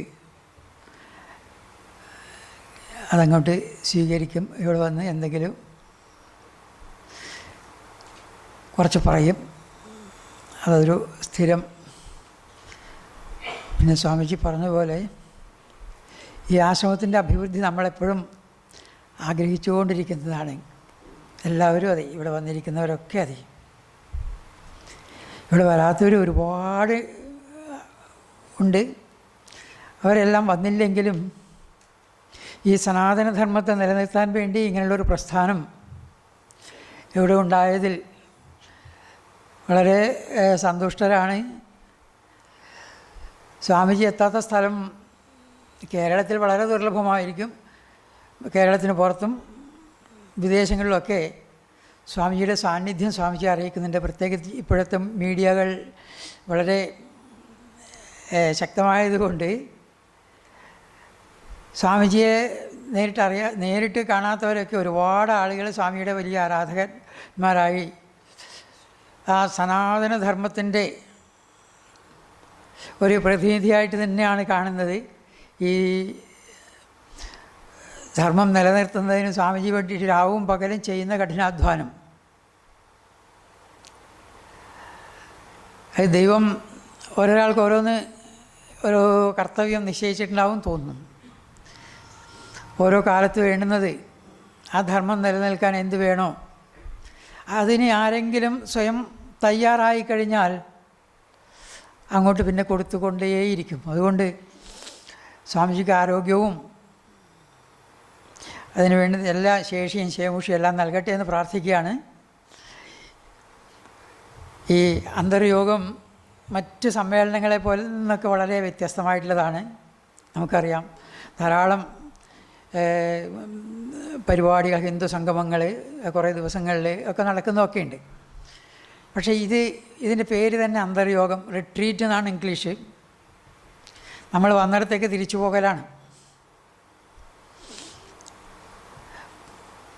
സാധാരണ ഈ ഈശ്വര സൃഷ്ടി തന്നെ നമ്മളെ ഇന്ദ്രിയങ്ങളൊക്കെ ബഹിർമുഖങ്ങളായിട്ടാണ് സൃഷ്ടിച്ചിരിക്കുന്നതെന്ന് ഉപനിഷത്ത് തന്നെ പറയുന്നുണ്ട്. പരാഞ്ചിഖാനി വ്യതിണ സ്വയംഭോ തസ്മാത് പരാങ് പശ്യതി നാന്തരാത്മൻ കശ്ചിദ്ധീര പ്രത്യേകാത്മാനമൈച്ഛ ആവൃത്തചക്ഷുരമൃതത്വമിച്ഛൻ. കഠോപനിഷത്തിലെ 2-ാം അധ്യായത്തിലെ ആദ്യത്തെ വല്ലിയിലെ ആദ്യത്തെ മന്ത്രമാണ്. നമുക്ക് സത്യത്തെ കാണാൻ തടസ്സമായിട്ട് നിൽക്കുന്നത് നമ്മുടെ ഇന്ദ്രിയങ്ങൾ ബഹിർമുഖങ്ങളായിട്ട് പോയിക്കൊണ്ടിരിക്കുന്നു എന്നുള്ളതാണ്. അതിനെ അകത്തേക്ക് അന്തർമുഖമാക്കണം. അത് ശാസ്ത്രങ്ങളിലൊക്കെ ആവർത്തിച്ച് പറയുന്നതാണ്. ഏത് ഉപനിഷത്ത് എടുത്താലും അതുപോലെ ഇതിഹാസ പുരാണങ്ങൾ, ദർശനങ്ങൾ എല്ലാം നമ്മൾ അന്തർമുഖരാക്കാൻ വേണ്ടിയാണ് നിലകൊള്ളുന്നത് എന്ന് തന്നെ പറയാം.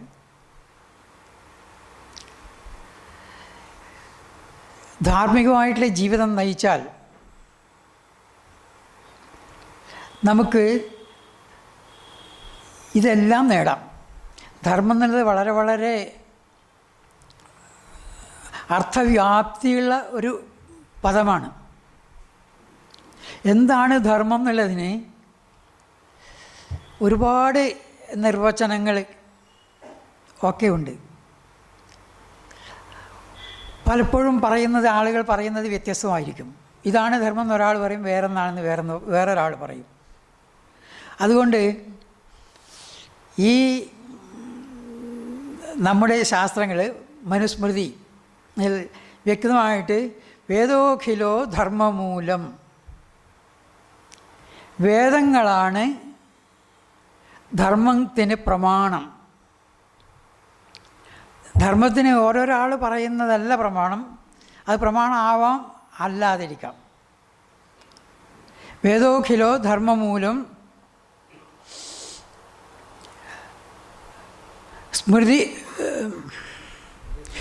സ്മൃതിശീലേച്ച തദ്വിദാം.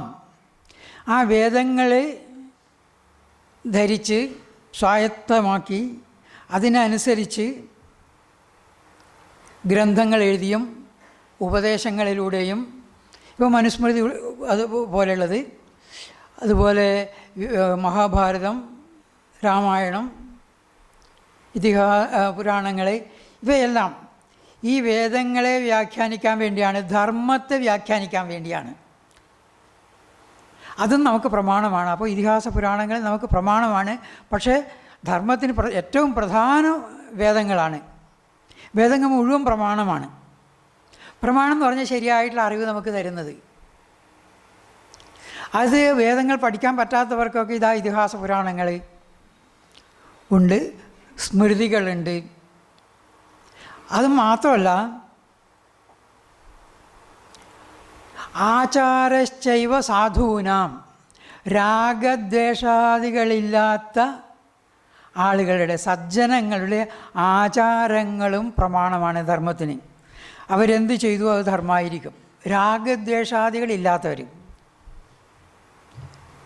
രാഗദ്വേഷം അതിൽ കലർന്നാൽ ആ ധർമ്മം മുഴുവനങ്ങ് പ്രമാണം ആവണമെന്നില്ല. അതിനും പുറമെ ആത്മനസ്തുഷ്ടിരേവച, സംസ്കാര സമ്പന്നമായിട്ടുള്ള മനസ്സ്, ശാസ്ത്രങ്ങളുടെയും ആചാര്യന്മാരുടെ ഉപദേശങ്ങളൊക്കെ കേട്ട് ഒരു സംസ്കാരം വന്ന മനസ്സ് പറയും, അതും പ്രമാണമാണ്. ആത്മനസ്തുഷ്ടിരേവച, അവനവൻ്റെ. അപ്പോൾ എന്താണ് ഈ ധർമ്മം എന്നുള്ളത്? അത് ദേശകാല വ്യക്തികൾക്കനുസരിച്ച് മാറും. എന്തായാലും മനുഷ്യൻ്റെ ധർമ്മം ഈ സംസ്കൃത ഭാഷയുടെ സവിശേഷത കൊണ്ട് അത് ലോകത്തിലെ മറ്റൊരു ഭാഷയ്ക്കും അത് അങ്ങനെ കണ്ടെത്താൻ പറ്റില്ല. ആ വാക്ക് തന്നെ അതിൻ്റെ അർത്ഥം നമുക്ക് അതിൻ്റെ മൂലത്തിൽ ചെന്നിട്ട്, സംസ്കൃതത്തിൽ പറഞ്ഞാൽ ധാതുവിൽ നിന്ന് തന്നെ നമുക്ക് അതിൻ്റെ അർത്ഥം കിട്ടും. മനുഷ്യൻ എന്നുള്ള പദം തന്നെ മനുഷ്യൻ്റെ ധർമ്മം. ധർമ്മം എന്നുള്ളത് ധ്രിയത്തെ ഇത് ധർമ്മ ആണ്, നിലനിർത്തുന്നതാണ് ധർമ്മം. മനുഷ്യനെ മനുഷ്യനായിട്ട് നിലനിർത്തുന്നത്, ഇത് ഞാൻ മുമ്പും പറയാറുള്ളതാണ്, എപ്പോഴും പറയാറുള്ളതാണ്. മനുഷ്യനെ മനുഷ്യനായിട്ട് നിലനിർത്തുന്നത് പാണിനിയുടെ നിർവചനപ്രകാരം മനു അവബോധേ എന്നാണ് പാണിനി പറഞ്ഞിരിക്കുന്നത്. മനു എന്ന ക്രിയാമൂലം, ധാതു, വെർബൽ റൂട്ട്, മനു എന്നാണ് ധാതു കൊടുത്തത്. അതിന് അർത്ഥം അവബോധേ, അവബോധം എന്നാണ്, അറിവ് എന്നാണ്. മനുഷ്യനെ മനുഷ്യനാക്കുന്നത് അറിവാണ്.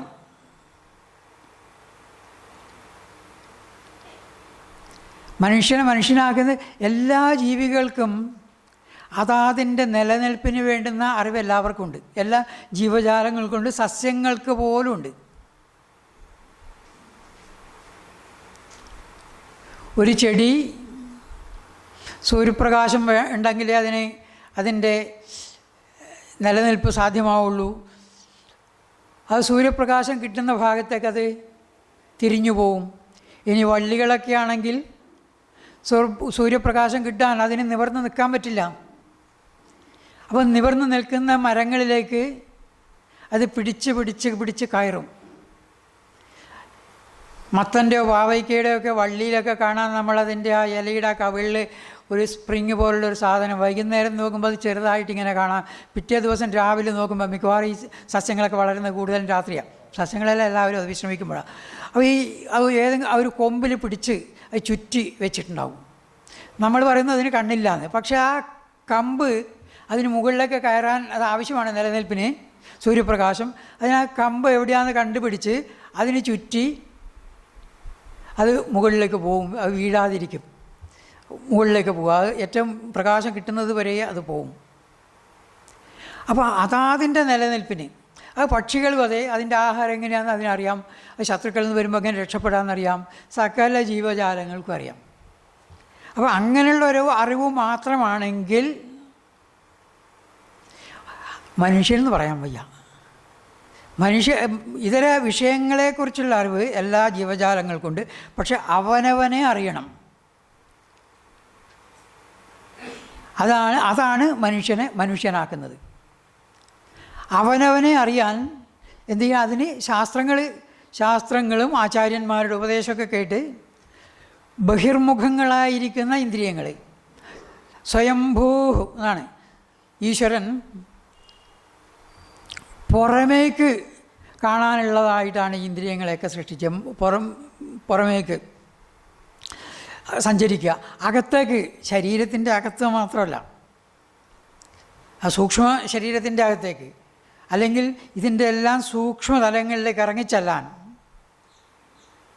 അത് മനുഷ്യന് മാത്രമേ സാധിക്കുള്ളൂ. അവനവനെക്കുറിച്ചുള്ള അറിവ് നേടാൻ മനുഷ്യന് മാത്രമേ സാധിക്കുള്ളൂ. മറ്റ് ജീവജാലങ്ങൾക്ക് സാധിക്കില്ല. ദേവന്മാർക്ക് പോലും അവിടെ ഭോഗഭൂമിയാണ്. ഇവിടെ നേടിയിരിക്കുന്ന പുണ്യകർമ്മങ്ങളുടെ ഫലം അനുഭവിക്കാൻ വേണ്ടി മാത്രമാണ് അവിടെ പോകുന്നത്. അത് കഴിഞ്ഞാൽ അവർ ക്ഷീണേ പുണ്യേ മർത്യലോകം വിശന്തി, ഇവിടത്തേക്ക് തന്നെ. പക്ഷേ ഈ മനുഷ്യജന്മം അങ്ങനെയല്ല. ഇവിടെ വെച്ച് മാത്രമേ ഈ ഇന്ദ്രിയങ്ങളെ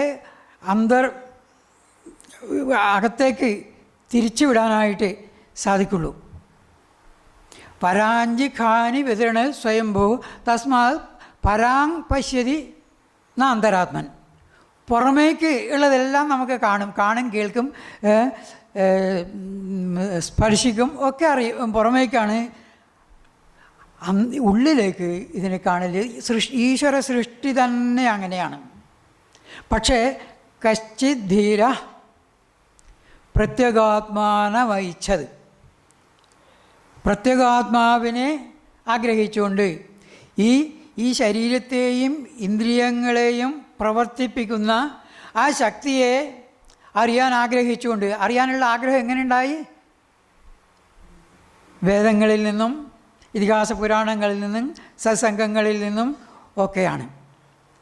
എന്നിട്ട് അതിനുവേണ്ടി പ്രവർത്തിക്കണം. ഇന്ദ്രിയങ്ങളെ, ബഹിർമുഖങ്ങളായിട്ട് പ്രവർത്തിക്കുന്ന ഇന്ദ്രിയങ്ങളെ അന്തർമുഖങ്ങളാക്കണം. ആവൃത്തചക്ഷു ആവണം. നമ്മുടെ ചക്ഷുസ് പുറത്തേക്കാണ്. ഇന്ദ്രിയങ്ങൾ, ചക്ഷുസ് എന്ന് പറയുന്നത് കണ്ണ് മാത്രമല്ല, ഇന്ദ്രിയങ്ങൾ പുറത്തേക്കാണ് പോകുന്നത്. അങ്ങനെയാണ് സൃഷ്ടിച്ചിരിക്കുന്നത്. പക്ഷേ അങ്ങോട്ട് ഒഴുകി പോകുന്ന ആ ഒഴുക്കിനെ കശ്ചിത് ധീര, വളരെ വളരെ ഒരു വിവേകി എന്ന് വേണമെങ്കിൽ പറയാം. ധീരം എന്നുള്ളതിന് സംസ്കൃതത്തിൽ അല്ലെങ്കിൽ വേദാന്തത്തിൽ അല്ലെങ്കിൽ ധർമ്മശാസ്ത്രങ്ങളിൽ നമ്മൾ മലയാളത്തിൽ പറയുന്ന അർത്ഥമല്ല ഉള്ളത്.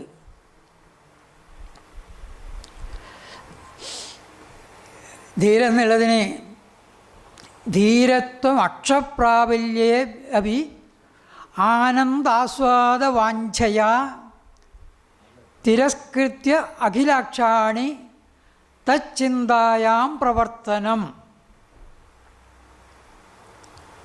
ധീരത എന്ന് പറയുന്നത് അക്ഷപ്രാബല്യേ, ഇന്ദ്രിയങ്ങളൊക്കെ ശക്തമായിരിക്കുന്ന സന്ദർഭത്തിൽ തന്നെ, വേളയിൽ തന്നെ, സമയത്ത് തന്നെ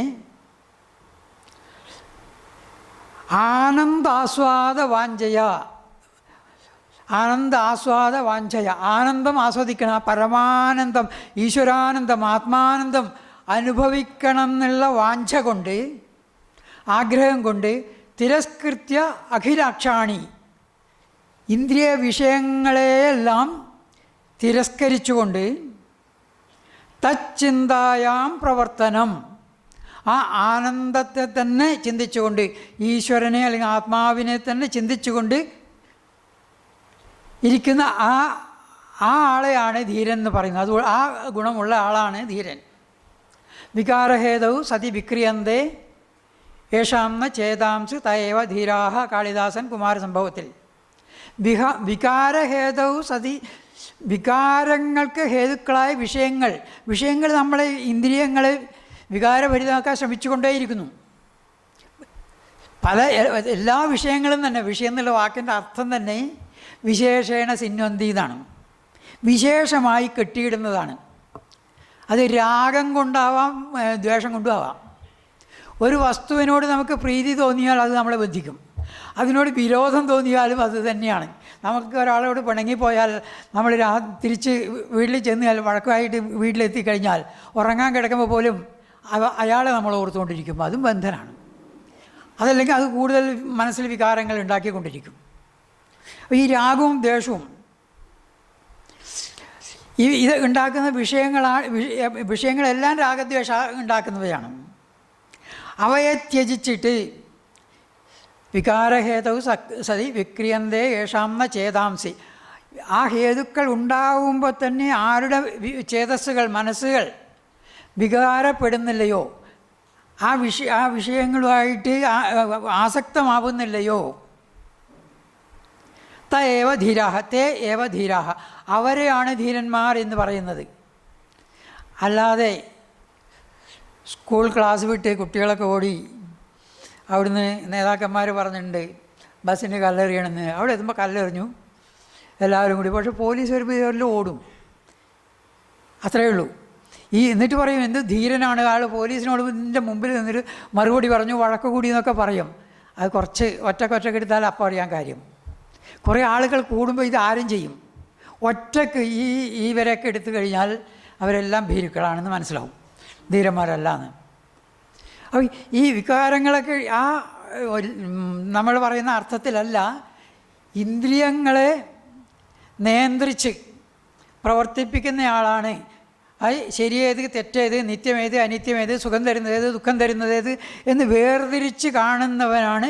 കണ്ട് ആ സുഖം തരുന്നതിൻ്റെ, നിത്യമായതിൻ്റെ പിന്നാലെ പോകുന്ന ആളുകളാണ് ധീരൻ എന്ന് പറയുന്നത്. ആ കശ്ചിത് ധീര, ഭഗവത്ഗീതയിൽ പറയുമ്പോൾ 1000 ആളുകളിൽ ഒരാൾ മാത്രമേ ഈ ആത്മാനുഭവത്തിന് വേണ്ടി കേൾക്കുന്ന എന്നുള്ളൂ. ഈ കേൾക്കുന്നതിൽ തന്നെ 1000 ആളുകളിൽ ഒരാളാണ് അതിനോട് താല്പര്യം തോന്നുന്നത്, പ്രവർത്തിക്കുന്നതും അതുപോലെ. ഇവിടെ വന്നിരിക്കുന്നവരൊക്കെ ധീരന്മാരാണ്, സംശയമേ ഇല്ല. അത് കുറേ കേട്ടു, അവിടുന്ന് ഇവിടുന്ന് ഇങ്ങനെ പല വിധത്തിൽ നമ്മൾ കേട്ടു. ശ്രോതവ്യോ, അതിനെക്കുറിച്ച് കേട്ടു പറഞ്ഞാൽ വായിക്കുക, എങ്ങനെയെങ്കിലും ആവാം. മന്തവ്യോ, ഇതാണ് വേദങ്ങളിൽ പറഞ്ഞിരിക്കുന്നത്, ഉപനിഷത്തുകൾ പറഞ്ഞിരിക്കുന്നത്. ആദ്യം ഈ ആത്മാവിനെക്കുറിച്ച് കേൾക്കണം, അറിയണം, അതിനെക്കുറിച്ച് മനനം ചെയ്യണം. മന്തവ്യോ നിധിധ്യാസിതവ്യ, അതിനെക്കുറിച്ച് ധ്യാനിക്കണം. എന്നിട്ട് ആത്മാവ് അരേ ദ്രഷ്ടവ്യ, ഈ ആത്മാവിനെ നമ്മൾ കാണണം, അനുഭവിക്കണം എന്നാണ്. വാക്കുകളുടെ പരിമിതി കൊണ്ടാണ് കാണുക എന്നുള്ള വാക്ക് ഉപയോഗിച്ചിരിക്കുന്നത്. ആത്മാവ് അരേ ദ്രഷ്ടവ്യ, ശ്രോതവ്യോ മന്തവ്യോ നിധിധ്യാസിതവ്യ. ഋഷിമാർ അവരാനന്ദം കിട്ടിയിട്ട് അതടക്കാൻ വയ്യാതെ ശൃണ്വന്ത വിശ്വേ അമൃതസ്യ പുത്രാഹ വിവേകാനന്ദ സ്വാമിയുടെ വാക്കുകളിലൂടെ എല്ലാവരും ഒന്നും കൂടെ അത് ലോകം മുഴുവൻ കേട്ടു. ഉപനിഷത്തിലെ ഋഷി അങ്ങോട്ട് വിളിച്ചു പറയുകയാണ്, എല്ലാ മനുഷ്യരും എല്ലാ ദേവന്മാരും എല്ലാവരും ഇത് കേൾക്കട്ടെ. ശൃണ്വന്ത വിശ്വ അമൃതസ്യ പുത്ത ആയേ ധാമാനി വിശ്വാനിതസ്തു. മറ്റു ഉയർന്ന ധാമങ്ങളിലൊക്കെ വേദാഹമേതം പുരുഷം മഹാന്തം. അതേ, വല്ലവരും പറഞ്ഞിട്ട് പറയുന്നതല്ല, കേട്ടിട്ട് പറയുന്നതല്ല, നേരിട്ട് അനുഭവിച്ച് വേദ അഹം വേദ ഞാൻ അറിയുന്നു, ഞാനിത് നേരിട്ട് അനുഭവിച്ചുകൊണ്ടിരിക്കുകയാണ്. ശ്രീരാമകൃഷ്ണദേവൻ്റെയൊക്കെ ജീവചരിത്രത്തിൽ കാണാം. ആ കഠിനമായിട്ടുള്ള സാധന കൊണ്ട് ഈശ്വരാനുഭൂതി നേടിയതിന് ശേഷം, പല വിധത്തിൽ നേടിയതിന് ശേഷം, ഇത് മറ്റുള്ളവർക്കും കൊടുക്കാൻ വേണ്ടിയിട്ടുള്ള അദ്ദേഹത്തിൻ്റെ ആ ത്വര, ആ ടെറസിൻ്റെ മുകളിൽ കൂടി ഒച്ചത്തിൽ വിളിച്ചു, അമ്മേ ആരും വരുന്നില്ലല്ലോ, അത് വാങ്ങാൻ വേണ്ടിയിട്ട് കൊടുക്കാൻ തയ്യാറാണ്. ഇത് ആർക്കെങ്കിലും കൊടുക്കണം. അവർ ദുഃഖത്തിൽ ഇങ്ങനെ കഴിയുമ്പോൾ എങ്ങനെയെങ്കിലും അത് അവർക്ക് ഒന്ന് കൊടുക്കണം. ഈ കുട്ടി കുഴിയിൽ ചാടാൻ പോവുകയാണ്, അമ്മ അതേ വരൂ ഓടരുത്, അല്ലെങ്കിൽ തീ പിടിക്കാൻ പോകുന്നു, തുടരുത്, വരൂ. പക്ഷെ ആളുകളൊക്കെ ഓടിപ്പോവുക, കുട്ടികൾ ഓടിപ്പോകും. ചിലപ്പോൾ ആ തീ പിടിച്ചിട്ട് പൊള്ളിക്കഴിഞ്ഞിട്ടേ കുട്ടി തിരിച്ചു വരുള്ളൂ. ഇതാണ് നമ്മുടെ മനുഷ്യൻ്റെയും അവസ്ഥ. ഈ ഋഷിമാർ ഇങ്ങനെ വിളിച്ച് പറഞ്ഞിട്ട് അഹം വേദാന്നാണ് പറയുന്നത്. വേദാഹമേതം പുരുഷം മഹാന്തം.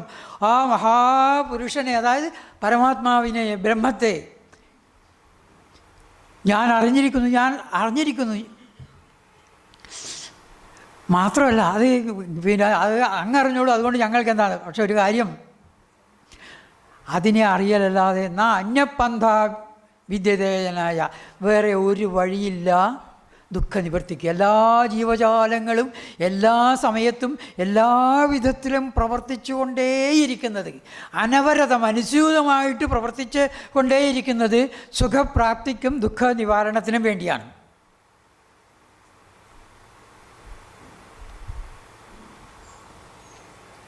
അപ്പോൾ ഈ ദുഃഖ നിവാരണത്തിന് വേറെ ഒരു വഴിയില്ല. അന്യപന്ഥ വിദ്യതേനായാന്ന് മിക്കവാറും എല്ലാ ഉപനിഷത്തുകളിലും അത് നമുക്ക് കാണാൻ പറ്റും. വേറെ വഴിയില്ല ഇതിനെ അല്ലാതെ.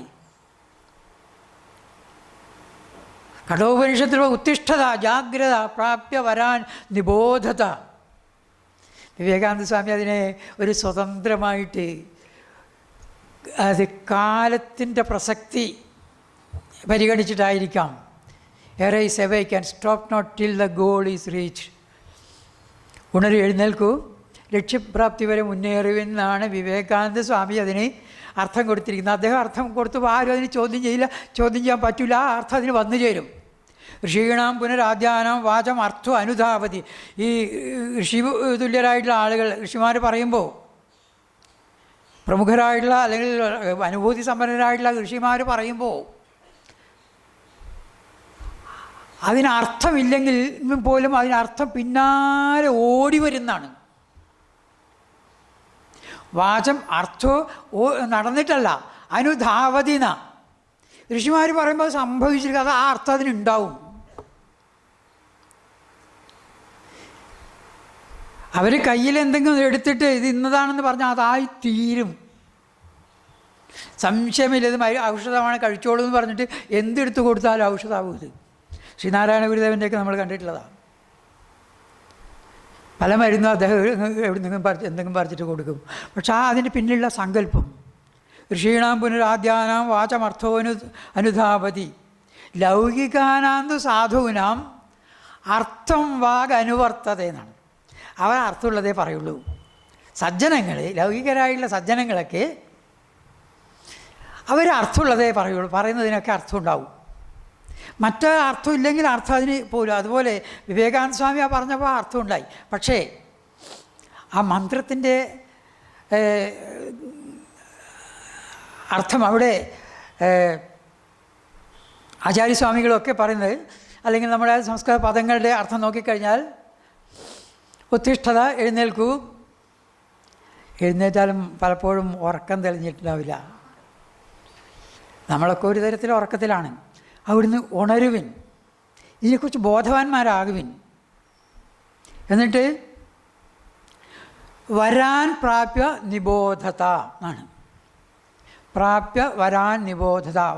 വരന്മാരെ, ശ്രേഷ്ഠന്മാരെ, ആത്മജ്ഞാനികളെ പ്രാപിച്ച് നിബോധത, അറിയേണ്ടത് മുഴുവൻ അങ്ങ് അറിയുവിൻ. ഇവിടെ വെച്ച് വേണം. ഇനിയൊരു ചാൻസ് കിട്ടുമോ ഇല്ല, കിട്ടണമെങ്കിൽ എന്ന് പറയാൻ വയ്യ. കിട്ടണമെന്നില്ല. അടുത്ത ജന്മം എന്താണെന്നറിയില്ല. ഇപ്പോൾ ഏതായാലും നമുക്ക് മനുഷ്യ ജന്മം കിട്ടിയിട്ടുണ്ട്. ഇഹചേത് അവേദീത് അത് സത്യമസ്തി.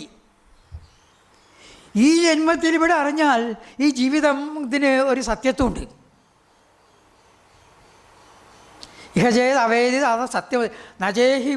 നജേത് ഇഹ അവേദീത് മഹതീ വിനഷ്ടി. വലിയ നഷ്ടമാണ്.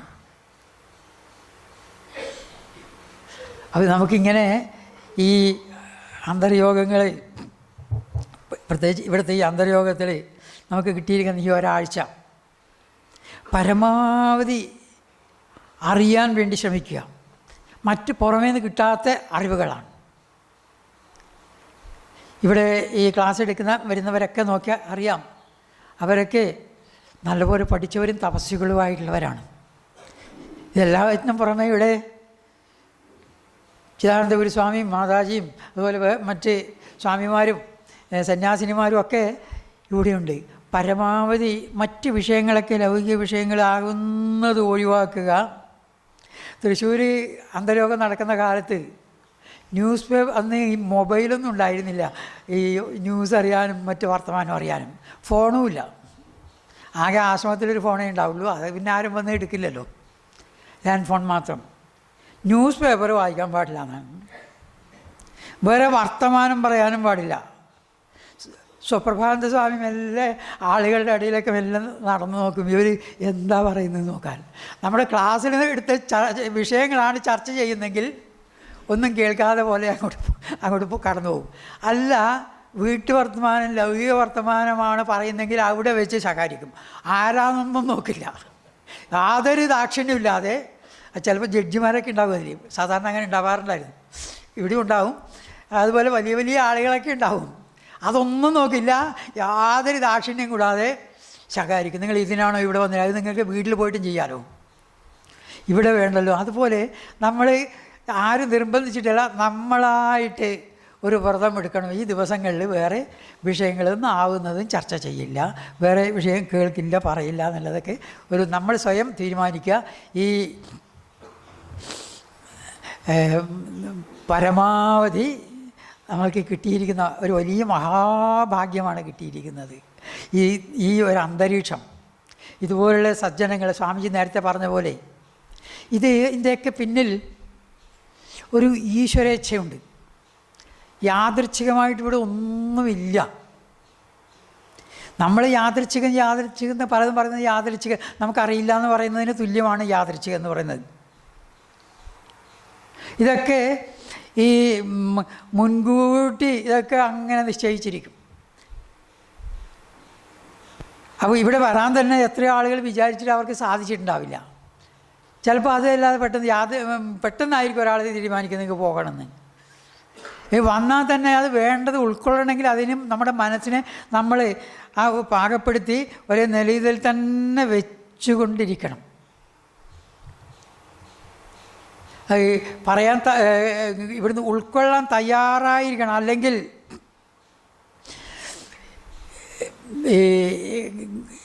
ഈ പാറപ്പുറത്ത് വെള്ളമൊഴിക്കും പോലെ അങ്ങനെ ആവില്ല. കാരണം ഒന്നും ഒരു ബോധമില്ലാതെ തന്നെ കുറേ കേട്ടുകൊണ്ടിരുന്നാൽ പോലും നമ്മളറിയാതെ കുറേ ആശയങ്ങൾ നമ്മുടെ ഉള്ളിലേക്ക് കിടക്കും. ഏകാഗ്രതയോടിരുന്നാൽ കൂടുതലായിട്ട് കിട്ടും. എത്ര കണ്ട് ഏകാഗ്രതയോടുകൂടി ഇരിക്കുന്നു അത്രയും കൂടുതൽ കിട്ടും. പിന്നെ നമ്മൾ കൊണ്ടുവന്നതുണ്ടല്ലോ, നമ്മുടെ സംസ്കാരം ഉണ്ടല്ലോ, അതിനനുസരിച്ചേ നമുക്ക് ഉൾക്കൊള്ളാൻ പറ്റുള്ളൂ. ഇത് പെട്ടെന്ന് കേട്ടിട്ടൊന്നും മനസ്സിലാവുന്നില്ല എന്നൊക്കെ ചിലർക്ക് തോന്നുകയാണെങ്കിൽ വീണ്ടും വീണ്ടും വീണ്ടും കേൾക്കുമ്പോഴേ അത് മനസ്സിലാവുള്ളൂ. നമ്മൾ സ്ഥിരമായിട്ട് കാണുകയും കേൾക്കുകയും പരിചയപ്പെടുകയും ചെയ്ത വസ്തുക്കളെ മാത്രമേ നമുക്ക് വേഗം മനസ്സിലാവും, നമ്മളതിനോട് പ്രതികരിക്കും. ഇല്ലെങ്കിൽ നമുക്കത് എന്തോ ഒരു എന്തൊക്കെയോ പറയുന്നു എന്നേ തോന്നുള്ളൂ. ഒരു ശങ്കരാചാര്യ സ്വാമികളുടെ അടുത്ത് ഒരു കൊച്ചു കുട്ടിയെയും കൊണ്ട് മാതാപിതാക്കൾ ചെന്നിട്ട് പറഞ്ഞു, കുട്ടി സംസാരിക്കുന്നില്ല, വയസ്സ് 4 4 5 എത്ര വയസ്സായി, ഒന്നും സംസാരിക്കുന്നില്ല. നാമം ജപിക്കാൻ പറഞ്ഞാൽ നിന്ന് നാമം ജപിക്കുന്നില്ല.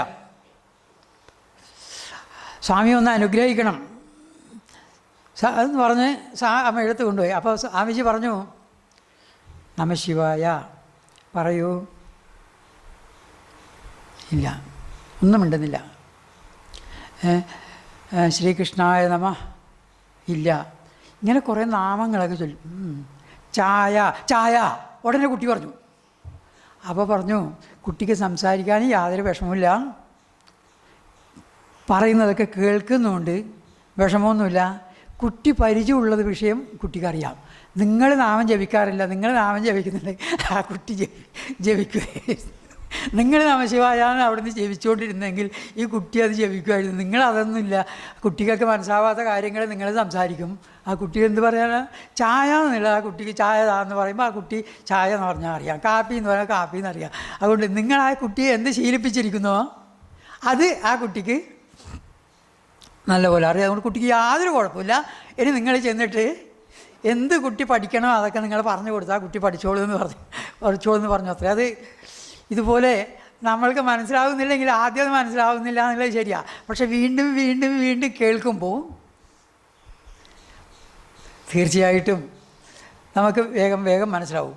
ആദ്യമൊക്കെ ഭാഗവതം വായിക്കുമ്പോൾ അത് വളരെ കഠിനമായിട്ടുള്ള സംസ്കൃതമാണ് എന്നൊക്കെ പറഞ്ഞ് അത് നമ്മൾ വായിക്കാൻ പോലും വലിയ വിഷമാണ്. കാര്യവും ശരിയാണ്. മറ്റ് രാമായണവും മഹാഭാരതവും പോലെയല്ല ഭാഗവതം, വായിക്കാൻ തന്നെ വലിയ പാടാണ്. പക്ഷേ അത് വായിച്ച് ശീലമായി കഴിഞ്ഞാൽ എത്ര സുഖമായിട്ട് നമ്മൾ വായിക്കുന്നത് കാണുന്നില്ലേ, സാധാരണ കാണുകയും കേൾക്കുകയും ചെയ്യുന്നുണ്ട്. പലർക്കും അത് ഹൃദയസ്ഥമാണ് പോലുമാണ് ഇത്ര വലിയ ഗ്രന്ഥം. അപ്പോൾ വീണ്ടും വീണ്ടും വീണ്ടും അപ്പോൾ ഈ പറഞ്ഞതൊക്കെ വീണ്ടും പറയുന്നത് അത് ഈ ആധ്യാത്മിക വിഷയത്തിലൊന്നും ഒരു പൗനഃപുണ്യം എന്നുള്ളൊരു ദോഷമില്ല.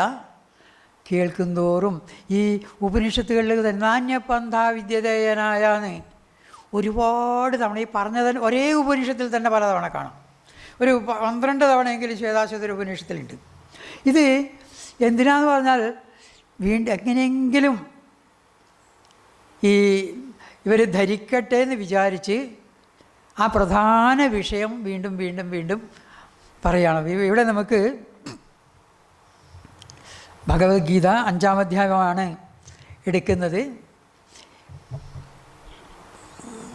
ഈ ഉപനിഷത്തുകൾ ആണ് വേദങ്ങൾ എന്ന് നമ്മൾ പറയുന്നത്. സാധാരണയായിട്ട് ഉപനിഷത്തുകളാണ്. ആ ഉപനിഷത്തുകളുടെ സാരമാണ് ഭഗവത്ഗീത. കുറച്ച് കൂടുതലായിട്ട് അതിന് പ്രായോഗിക തലത്തിൽ നമ്മുടെ തലത്തിലേക്ക് ഇറങ്ങി വന്ന് നമ്മളെ അത് കൊണ്ടുപോകും. കർമ്മസന്യാസയോഗം, സന്യാസയോഗം ഉണ്ട്. ഈ അധ്യായം നമുക്കൊരുപാട് നമ്മൾ സ്ഥിരം നമുക്കുണ്ടാകാവുന്ന ഒരുപാട് സംശയങ്ങൾ ഉത്തരം അതിൽ വളരെ വ്യക്തമായിട്ടുണ്ട്. അത് നമ്മൾ ആ ശ്രദ്ധയോടുകൂടി, ശ്രദ്ധ എന്ന് പറഞ്ഞാൽ വിശ്വാസത്തോടുകൂടി ഏകാഗ്രതയോടുകൂടി നമ്മൾ കേൾക്കുക. സമയം കിട്ടുകയാണെങ്കിൽ, ഒഴിവ് സമയമുണ്ടെങ്കിൽ നമ്മൾ പരിചയപ്പെടുന്നവരുമായിട്ട് ആ വിഷയത്തെക്കുറിച്ച് ചർച്ച ചെയ്യുക. ആദ്യം പാദമാദത്തെ കാൽഭാഗേ ആചാര്യനിൽ നിന്നുള്ള കിട്ടുള്ളൂ. പാദം ശിഷ്യ സ്വമേധയാ, സ്വയം അങ്ങോട്ട് പഠിച്ചിട്ടും മനനം ചെയ്തിട്ടും. പാദം സബ്രഹ്മചാരിഭ്യ, അതായത് കൂടെ ഉള്ളവരുടെ, സബ്രഹ്മചാരിഭ്യ കൂടെയുള്ളവരിൽ നിന്ന് ആണ് കാൽഭാഗം കിട്ടേണ്ടത്. അത് നമ്മളിപ്പോൾ ഒരു സബ്രഹ്മചാരിയോ നമ്മളൊക്കെ ആ കൂട്ടത്തിൽപ്പെട്ടതാണ്, നമ്മുടെ കൂടെ പഠിക്കുന്നവരാണ്. അവരുമായിട്ട് വിഷയങ്ങൾ ചർച്ച ചെയ്യുമ്പോൾ കുറേ കൂടെ അപ്പോൾ നമുക്ക് സംശയം തോന്നും. സംശയം ഉണ്ടാവണം. അത് നമുക്കിവിടെ പരിഹരിക്കാൻ ഇവിടെ നല്ല വേദിയുണ്ട്. അതിനായിട്ട് ചോദ്യോത്തര വേളയുണ്ടല്ലോ, സംശയം തീരും. പിന്നെ പാദം കാലക്രമേണ ച, അത് നമ്മൾ അനുഷ്ഠിക്കുമ്പോൾ കുറേ കൂടെ പുതിയ നമുക്ക് തോന്നും, സംശയം തോന്നും, അതിന് പരിഹാരം ഉണ്ടാക്കും. അത് കുറേ കാലം കൊണ്ട് പക്വത വരുമ്പോൾ അങ്ങനെയാണ് ആ ഒരു വിദ്യ മുഴുവനായിട്ടാവുന്നത്. അപ്പോൾ നമ്മൾ ഈ കിട്ടിയ ദിവസങ്ങൾ മഹാഭാഗ്യം ചെയ്തവരാണ് ഇവിടെ വന്നിരിക്കുന്നത്, സംശയമില്ല. അല്ലെങ്കിൽ ഇങ്ങോട്ട് വരാൻ പറ്റില്ല. ആ വന്ന് കിട്ടിയാൽ തന്നെ അത് വേണ്ടതുപോലെ പ്രയോജനപ്പെടുത്തണമെങ്കിൽ ഒന്നും കൂടെ നമ്മുടെ പ്രയത്നവും കൂടെ വേണം. ഈശ്വരാധീനമുണ്ട്, ഇനി പുരുഷ പ്രയത്നവും കൂടെ വേണം. അതായത് നമ്മൾ അതിനായിട്ട് കുറച്ച് ബോധപൂർവം നല്ലപോലെ ഇത് ഉൾക്കൊള്ളാൻ ശ്രമിക്കുക. ഈ അന്തർയോഗത്തിൻ്റെ ഉദ്ഘാടനം നിർവഹിക്കണമെന്ന് സ്വാമിജി പറഞ്ഞപ്പോൾ ഒന്നും പറയാതെ ഏറ്റു. ഇത് എല്ലാവർക്കും നമ്മൾ പഠിച്ചത് ഒന്നും കൂടെ പറയണം. ഈ പഠിച്ചത് ഇവിടെ കേട്ടത് നമ്മൾ അവിടെ തന്നെ വെച്ചിട്ട് നമ്മൾ ചർച്ച ചെയ്തിട്ട് മാത്രം പോരാ. ഈ തിരിച്ചു ചെന്നാൽ മറ്റുള്ളവർക്ക് അതീതി ബോധ ആചരണ പ്രചാരണം അത് പറഞ്ഞു കൊടുക്കണം. നമ്മൾ പഠിച്ചത് അത് മറ്റുള്ളവർക്ക് പറഞ്ഞു കൊടുക്കുകയും കൂടെ വേണം. ഈ ഇവിടുന്ന് നിങ്ങൾ 7 ദിവസം കേട്ടിട്ട് പോയി കഴിഞ്ഞാൽ, നാട്ടിലെത്തിക്കഴിഞ്ഞാൽ, വിദ്യാനന്ദ തീർത്ഥവാദ സ്വാമികൾ പറയാറുണ്ട്, ചട്ടമ്പിസ്വാമി പരമ്പരയിലെ ഒരു മഹാപുരുഷനായിരുന്നു, മഹായോഗിയായിരുന്നു, മഹാജ്ഞാനിയായിരുന്നു, വാഴൂർ ആശ്രമത്തിൻ്റെ അധ്യക്ഷനായിരുന്നു. അദ്ദേഹം തൃശ്ശൂർ ആശ്രമത്തിൽ അന്തർയോഗത്തിന് വന്ന് ക്ലാസ് എടുക്കാറുണ്ടായിരുന്നു. അദ്ദേഹം ഏതെങ്കിലും ഒരു ഉപനിഷത്ത് എടുക്കും, പക്ഷേ ഉപനിഷത്തിൽ ഓരോ മന്ത്രങ്ങളൊന്നും അദ്ദേഹം എടുക്കാറില്ല. അദ്ദേഹം ആകെ കൂടി നല്ല രസകരമായിട്ട് അദ്ദേഹം ക്ലാസ്സൊക്കെ എടുക്കും. രാവിലത്തെ ആദ്യത്തെ ക്ലാസ് അദ്ദേഹത്തിൻ്റെ ആയിരുന്നു കുറേ കൊല്ലങ്ങൾ. അവസാനത്തെ ദിവസം അദ്ദേഹം പറയുകയാണ്, നിങ്ങൾക്കിപ്പോൾ ഓരോ ശുഖമഹർഷി പോലെ നിങ്ങൾ നാട്ടിലെത്തി കഴിഞ്ഞാൽ നിങ്ങൾ ഈ കേട്ടതുണ്ടല്ലോ, ഇതൊക്കെ നിങ്ങൾ മറ്റുള്ളവർക്ക് പറഞ്ഞു കൊടുക്കണം. നിങ്ങളങ്ങനെ വെച്ചിരുന്നാൽ പോരാ, നിങ്ങളത് മറ്റുള്ളവർക്ക് പറഞ്ഞു കൊടുക്കണം. അപ്പോൾ എന്താ, നമ്മൾ പഠിച്ചതൊന്നും കൂടെ അത് നമുക്ക് ദൃഢമായി കിട്ടുകയും കൂടി ചെയ്യും. ഈ അന്തർയോഗം ഇതിൻ്റെ ഉദ്ദേശം സഫലമായി തീരട്ടെ. സ്വാമിജിയുടെ ഉദ്ദേശങ്ങളും നിങ്ങളിവിടെ വന്നതിൻ്റെ ഉദ്ദേശങ്ങളെല്ലാം സഫലമായി തീരട്ടെ. ആത്മജ്ഞാന അഭിമുഖരായി തീരാൻ ഉള്ള പ്രചോദനം ഒന്നുകൂടി ജാഗ്രതായി തീരട്ടെ എന്ന് ഞാൻ പ്രാർത്ഥിച്ചുകൊണ്ട് ഈ അന്തർയോഗം ഉദ്ഘാടനം ചെയ്തതായി എല്ലാവരെയും അറിയിക്കുന്നു. എല്ലാവർക്കും നമസ്കാരം.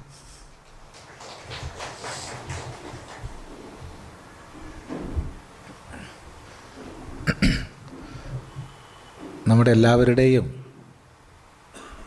ഒരു സന്തോഷവും അതുപോലെ ഭാരതീയരെന്ന നിലയ്ക്ക് നമുക്ക് വളരെ അഭിമാനകരമായ രീതിയിൽ ലോകഗുരു പദവിയിലേക്ക് ഭാരതം ഉയരുന്നതിൻ്റെ ഓരോ ലക്ഷണങ്ങളിൽ ഒന്നായി നമ്മൾ മാനിക്കുന്നതുമായ വിഷയം നേരത്തെ സൂചിപ്പിച്ചു. ഡോക്ടർ സ്മൃതി കൃഷ്ണ ദീർഘകാലമായി ഓസ്ട്രേലിയയിൽ ശാസ്ത്രജ്ഞയായിട്ട് പ്രവർത്തിക്കുകയാണ്, ഗവേഷണത്തിൽ. കേരളത്തിൽ വളരെ പ്രസിദ്ധനായ ഒരു ഫോറൻസിക് സ്പെഷ്യലിസ്റ്റായിരുന്നു ഡോക്ടർ മുരളി കൃഷ്ണ. പോലീസ് വിഭാഗമായിട്ട് ബന്ധപ്പെട്ടവർക്ക് വളരെ അറിയും. അദ്ദേഹത്തെ ആശ്രയിച്ചിട്ടാണ് ഒരുപാട് കേസുകൾ കേരളത്തിൽ തെളിയിക്കപ്പെട്ടത്. അദ്ദേഹത്തിൻ്റെ സുപുത്രിയാണ്. ഇപ്പോൾ ശാസ്ത്രജ്ഞ എന്ന് മാത്രം പറഞ്ഞാൽ പോരാ, ഇപ്പോൾ മിലിറ്ററി, ഓസ്ട്രേലിയൻ മിലിറ്ററിയുടെ ക്യാപ്റ്റൻ പദവിയിൽ ഉണ്ട്. അതുകൊണ്ട് ഒന്നിങ്ങോട്ട് വരിക. നമുക്കെല്ലാവർക്കും വേണ്ടി അനുമോദിക്കാൻ പൂജ്യ സ്വാമിജിയോട് പ്രാർത്ഥിക്കട്ടെ.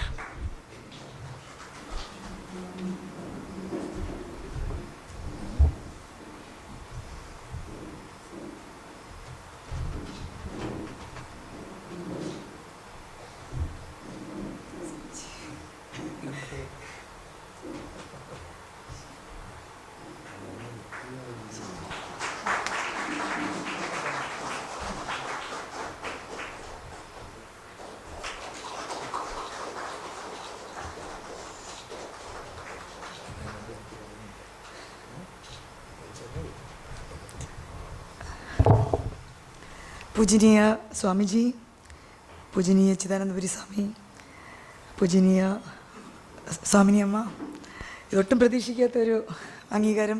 സ്വാമി പറഞ്ഞ പോലെ വ്യക്തി എന്നുള്ള നിലയിലല്ല, ധർമ്മത്തിൻ്റെ ഒരു പ്രചാരക എന്നുള്ള നിലയിലാണ് ഈ അംഗീകാരം എനിക്കിവിടെ സ്വാമി ഇത്രയും വലിയൊരു സദസ്സിൽ തന്നതെന്നുള്ളത് ഞാൻ മനസ്സിലാക്കുന്നു. അത് ഈ വേദിയിൽ ഇത്ര മഹാന്മാരായ ഈ 3 വ്യക്തികളുടെ കൂടെ നിൽക്കാനുള്ള യോഗ്യത തന്നെ എനിക്കില്ല. അത് തീർത്തും ഉൾക്കൊണ്ടുകൊണ്ടാണ് ഞാനിത് ഈ വാക്കുകൾ പറയുന്നത്. 2014 15 എനിക്കിപ്പോൾ ഓർമ്മയില്ല. സ്വാമിജി ആദ്യമായിട്ട് ഓസ്ട്രേലിയയിൽ വന്നപ്പോൾ ക്ഷേത്രങ്ങൾ ഉണ്ടാക്കണം, എല്ലാ സംസ്ഥാനങ്ങളും ക്ഷേത്രങ്ങൾ ഉണ്ടാക്കണം എന്നുള്ളൊരാഗ്രഹം സ്വയം സേവകരും വിശ്വ ഹിന്ദു പരിഷത്തിൻ്റെ ഭാഗമായിട്ട് പ്രവർത്തിക്കുന്നവരും ഞങ്ങളെപ്പോലെ കമ്മ്യൂണിറ്റിയിൽ വർക്ക് ചെയ്യുന്നവരും സ്വാമിജിയോട് ആവശ്യം പറഞ്ഞിരുന്നു. അപ്പോൾ സ്വാമിജി പറഞ്ഞൊരു വാക്ക് ഉണ്ട്, പ്രവാസ ലോകത്ത് നമ്മുടെ ധർമ്മം കാത്തുരക്ഷിക്കാൻ ക്ഷേത്രങ്ങളല്ല വേണ്ടുന്നത്, ഓരോ ഇൻഡിവിജ്വലും നമ്മുടെ ധർമ്മത്തിൻ്റെ ഒരു അംബാസിഡറായിട്ട് പ്രവർത്തിക്കണം എന്നുള്ളത്. അത് ശിരസാവഹിച്ചുകൊണ്ട് ഉള്ളൊരു യാത്രയുടെ ഭാഗമായി കിട്ടിയൊരു ഭാഗ്യമാണിതെന്നാണ് ഞാൻ കരുതുന്നത്. അല്ലാതെ ഒരു ഇത്രയും സ്വാമിജി നേരത്തെ പറഞ്ഞ പോലെ വിശ്വ ഹിന്ദു പരിഷത്തിൻ്റെ 10 വർഷത്തെ ശ്രമത്തിൻ്റെ ഫലമായിട്ടാണ് ഒരു ക്രിസ്ത്യൻ തിയോളജി ഫ്രെയിം വർക്കിലുള്ള ഒരു കൗൺസിലിംഗ്. ധാരാളം ഹിന്ദുക്കളുണ്ട് ഓസ്ട്രേലിയൻ ഡിഫൻസിൽ, പക്ഷേ നമ്മുടെ ധർമ്മത്തിന് അധിഷ്ഠിതമായിട്ടുള്ളൊരു കൗൺസിലിംഗ്, ബിക്കോസ് സ്വാമിജി ഭഗവത്ഗീത പറയുന്നത് ഇതിലും ബെറ്ററായിട്ടുള്ളൊരു സൈക്കോളജിക്കൽ കൗൺസിലിംഗ് ആയിട്ടുള്ളൊരു ഗ്രന്ഥം നമ്മുടെ ലോകത്തിൽ വേറെ ഇല്ല. അപ്പം അത് ബേസ് ചെയ്തിട്ട് ഉള്ള ഒരു പ്രോഗ്രാം ചെയ്യാനായിട്ടുള്ള ഒരു പ്രോസസ്സ് വിശ്വ ഹിന്ദു പരിഷത്ത് ഒരു 10 വർഷമായിട്ട് ചെയ്തതിൻ്റെ ഫലമായിട്ടാണ് എനിക്ക് ഒരു 165 പേരിൽ നിന്ന് ഇതിലേക്ക് തിരഞ്ഞെടുക്കപ്പെടാനുള്ളൊരു ഭാഗ്യമുണ്ടായത്. അതിനെല്ലാം ഉള്ള ചാപ്ലിൻ, ഈ പൊസിഷൻ്റെ പേര് ചാപ്ലിൻ എന്നാണ്. ബിക്കോസ് സ്വാമിജി പറഞ്ഞാൽ അതൊരു ക്രിസ്ത്യൻ കൺസെപ്റ്റാണ്. ഒരു യുദ്ധമുഖത്തേക്ക് പോകുന്ന ഒരു പട്ടാളക്കാരന് ആത്മീയമായിട്ടും സ്പിരിച്വൽ ആൻഡ് മോറൽ സപ്പോർട്ടായിട്ട് കൂടെ നിൽക്കുന്ന ഒരു സഹചാരി എന്നുള്ള നിലയിലുള്ളൊരു റോളാണിത്.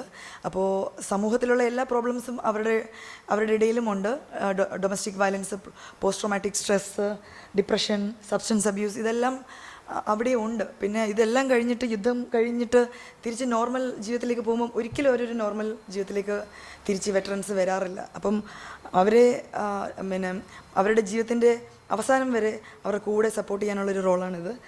അതിന് ഞാൻ ഈ ഒരു റോളിൽ ഒക്കെ വരാനുള്ള പ്രധാന ഒരു കാര്യം സ്വാമി ചിദാനന്ദപുരിയാണ്. സ്വാമിയുടെ ആശീർവാദങ്ങളും സ്വാമി പഠിപ്പിക്കുന്ന കാര്യങ്ങളും എല്ലാം കേട്ട് തന്നെയാണ് ഞാൻ ഇതിലേക്ക് വരുന്നത്. ഞാനിപ്പോൾ ഒരു വിദ്യാർത്ഥിയാണ്. സ്വാമി ഈ ഒരു അംഗീകാരത്തിനും ഈ ഒരു വേദിയിൽ എനിക്ക് ഈ ഒരു അവസരം തന്നതിൽ വളരെ വളരെ നന്ദി.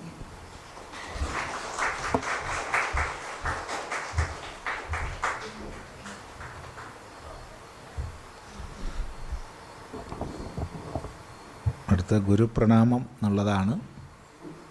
ശ്രീ രജീന്ദ്രനാഥ് MK.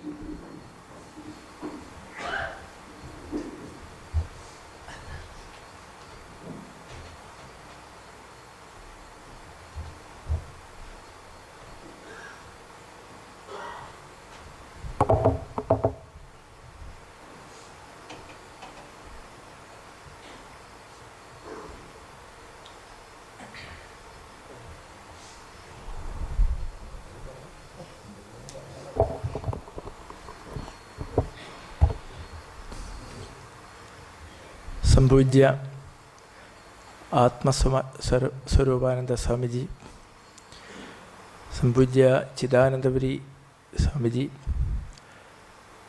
സംപൂജ്യ ശിവാനന്ദപുരി മാതാജി, സദസ്സിലിരിക്കുന്ന പുറത്തൊക്കെയായിട്ടിരിക്കുന്ന സന്യാസിമാരായ മഹാത്മാക്കളുണ്ട്. എല്ലാവരുടെയും പാദങ്ങളിൽ സമ്പൂർണ്ണ പ്രണാമങ്ങൾ അർപ്പിച്ചുകൊള്ളുന്നു. വളരെ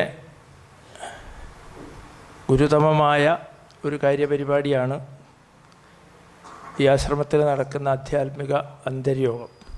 ഈ വർഷത്തെ ആ ഒരു സവിശേഷമായ അങ്ങേയറ്റം പ്രധാനപ്പെട്ട നമ്മളെ സംബന്ധിച്ച്, ഇവിടെ ഇപ്പം സ്വാമിമാരിയിരിക്കുന്നു, ഞാൻ നിങ്ങളുടെ കൂട്ടത്തിൽ ഉള്ള ഒരാളാണ്. നമ്മളെ സംബന്ധിച്ച് അങ്ങേയറ്റം പ്രധാനപ്പെട്ട, ഒരിക്കൽ കൂടി പറയട്ടെ, ഗുരുതമമായ ഒരു കാര്യപരിപാടി. ഇതിൽ ഈ സമയത്ത് വേറൊന്നും പറയണില്ല. എങ്കിലും നേരത്തെ സ്വാമിജി നമ്മളോട് വളരെ വ്യക്തമായി, ആത്മസ്വരൂപാനന്ദ സ്വാമിജി പറഞ്ഞു, അതുപോലെ സ്വാമി പറഞ്ഞു, ഈയൊരു ഇതിൽ നമ്മൾ എങ്ങനെ പങ്കെടുക്കണം എന്നുള്ളൊരു സൂചനയല്ല, വളരെ വ്യക്തമായിട്ട് തന്നെ പറയുകയുണ്ടായി. സ്വാമിയമ്മ ഒന്ന് പറഞ്ഞു, സമ്പൂർണമായും ഈ ഇതിൽ പങ്കെടുക്കുക എന്നുള്ളത് അതൊരു ഒരു വലിയ വെല്ലുവിളിയാണ് നമ്മളെ സംബന്ധിച്ച്. ഇപ്പം നമ്മൾ വിചാരിക്കും ഇപ്പം ഇന്നിപ്പോൾ 29-ന് ഇവിടെ ഒത്തുകൂടി, അല്ല ക്ഷമിക്കണം 23-ന് നമ്മൾ ഈ ഉദ്ഘാടന സഭയിൽ ഒത്തുകൂടി, ഇനി 29-ാം തീയതി രാത്രി പ്രതിനിധി ഭാഷണം കഴിഞ്ഞ് തിരിച്ചുപോയി. അപ്പോൾ സ്വാമിജി പറഞ്ഞത് ശരിയായി, ഞങ്ങളൊക്കെ സമ്പൂർണമായി ഇതിനകത്ത് പങ്കെടുത്തു, വിജയിച്ചു എന്ന് വിചാരിച്ചു പോയി. പക്ഷേ അങ്ങനെ എല്ലാ ദിവസവും ഇവിടെ ഇരുന്നു എന്നുള്ളത് മാത്രം നമ്മുടെ സമ്പൂർണമായ പങ്കാളിത്തത്തിൻ്റെ നിദർശനമാകുന്നില്ല. എന്നുവെച്ചാൽ ഇതിൽ നമുക്ക് ഒരുപാട് മഹാത്മാക്കൾ, നേരത്തെ സ്വാമിജി സൂചിപ്പിച്ചതുപോലെ അങ്ങേയറ്റം ശാസ്ത്രജ്ഞരായ ഒരുപാട് മഹാത്മാക്കൾ വന്ന് വളരെ അനുഗ്രഹം നമുക്ക് ചൊരിഞ്ഞുകൊണ്ട് ശാസ്ത്ര തത്വങ്ങൾ നമുക്ക് പറഞ്ഞു തരും. അത് വളരെ പ്രധാനപ്പെട്ടത്. അതുപോലെ പ്രധാനപ്പെട്ട കുറേ കാര്യക്രമങ്ങൾ, അതിലൊന്ന് രണ്ട് കാര്യക്രമങ്ങൾ ഈ നോട്ടീസിൽ കാണാം.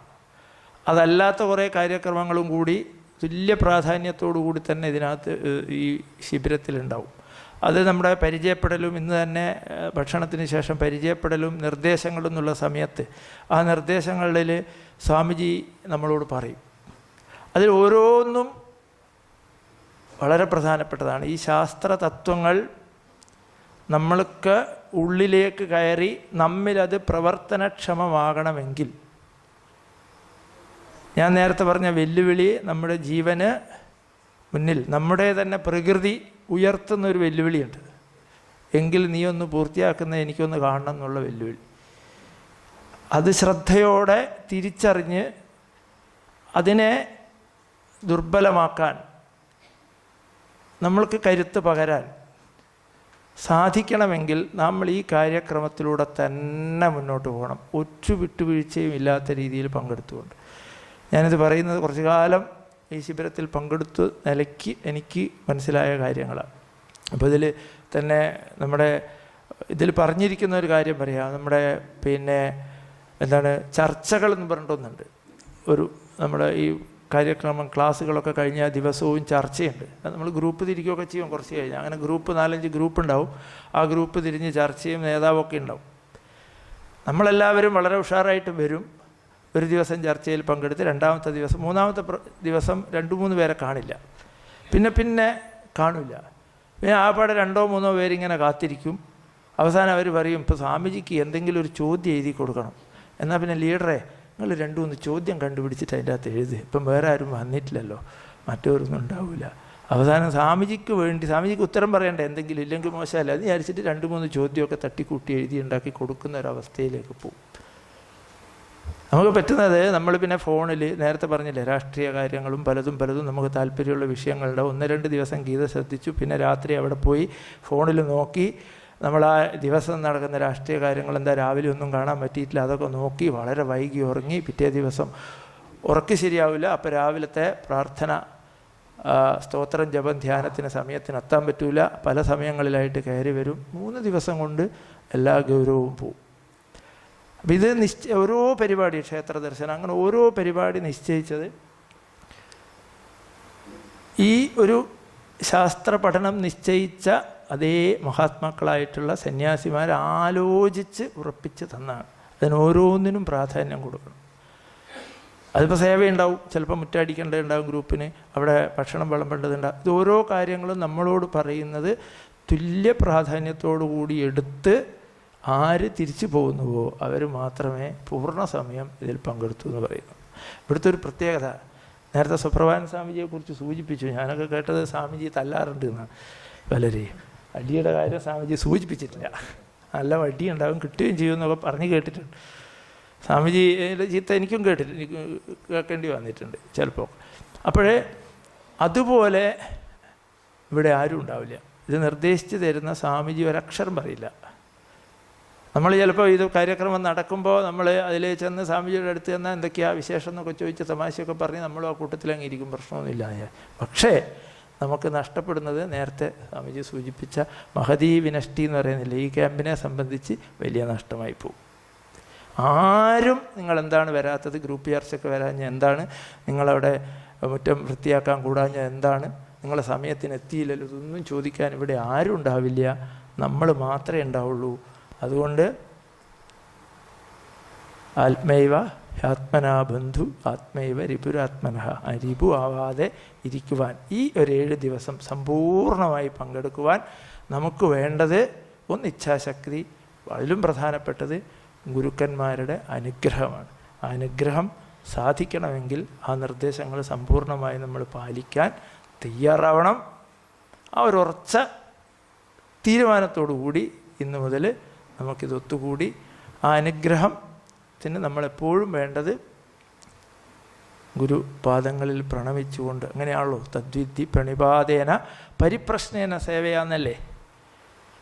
അതുകൊണ്ട് നമ്മൾ ആ ഒരു ഭാവത്തോടു കൂടി ആ ഗൗരവഭാവത്തെ ഉൾക്കൊണ്ടുകൊണ്ട് നമുക്ക് സമ്പൂർണ്ണമാക്കി തീർക്കണം എന്ന് മാത്രമേ ഇവ പറയുന്നുള്ളൂ. എല്ലാവരുടെയും പ്രതിനിധി എന്നുള്ള നിലയ്ക്ക് ഗുരുപാദങ്ങളിൽ നമ്മുടെ മനസ്സിലാണ് ഭാവമെങ്കിലും ആചരണത്തിലൂടെയാണല്ലോ അത് വെളിപ്പെടുത്തുന്നത്. അപ്പോൾ ആ ഭാവവും ആ ഭാവത്തോട് ചേർന്ന ആചരണങ്ങളും പദ്ധതികളും ഒക്കെ ചേർന്ന് നമുക്ക് സന്തോഷത്തോടു കൂടി ഈ ഒരാഴ്ച പൂർത്തിയാക്കണം. ആ സന്തോഷം എന്ന് പറയുന്നത് ഈ രീതിയിലുള്ള ഒത്തുചേരലിൻ്റെ സന്തോഷമാണ്. മറ്റ് നമ്മളൊക്കെ പ്രധാനപ്പെട്ടതെന്ന് വിചാരിക്കുന്ന എല്ലാ കാര്യങ്ങളും ഒരാഴ്ചക്കാലം മാറ്റിവെക്കാൻ നമുക്ക് സാധിക്കട്ടെ എന്ന് മാത്രം പ്രാർത്ഥിച്ചുകൊണ്ട് ഒരിക്കൽ കൂടി പ്രണാമങ്ങൾ അർപ്പിച്ചുകൊള്ളു.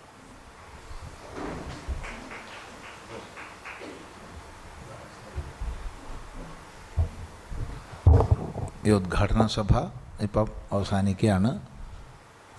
ഇവിടെ ക്ഷേത്ര ദർശനം ചെയ്ത് നമുക്കിവിടെ വീണ്ടും ഒത്തുകൂടാം. ഭജനയ്ക്ക് ശേഷം വേഗം ഭക്ഷണം കഴിച്ച് ഒത്തുകൂടി പരിചയപ്പെടലും നിർദ്ദേശങ്ങളും ഒക്കെ ഉണ്ട്. അതിലേക്ക് ക്രമികമായി പ്രവേശിക്കാം. സന്തോഷം.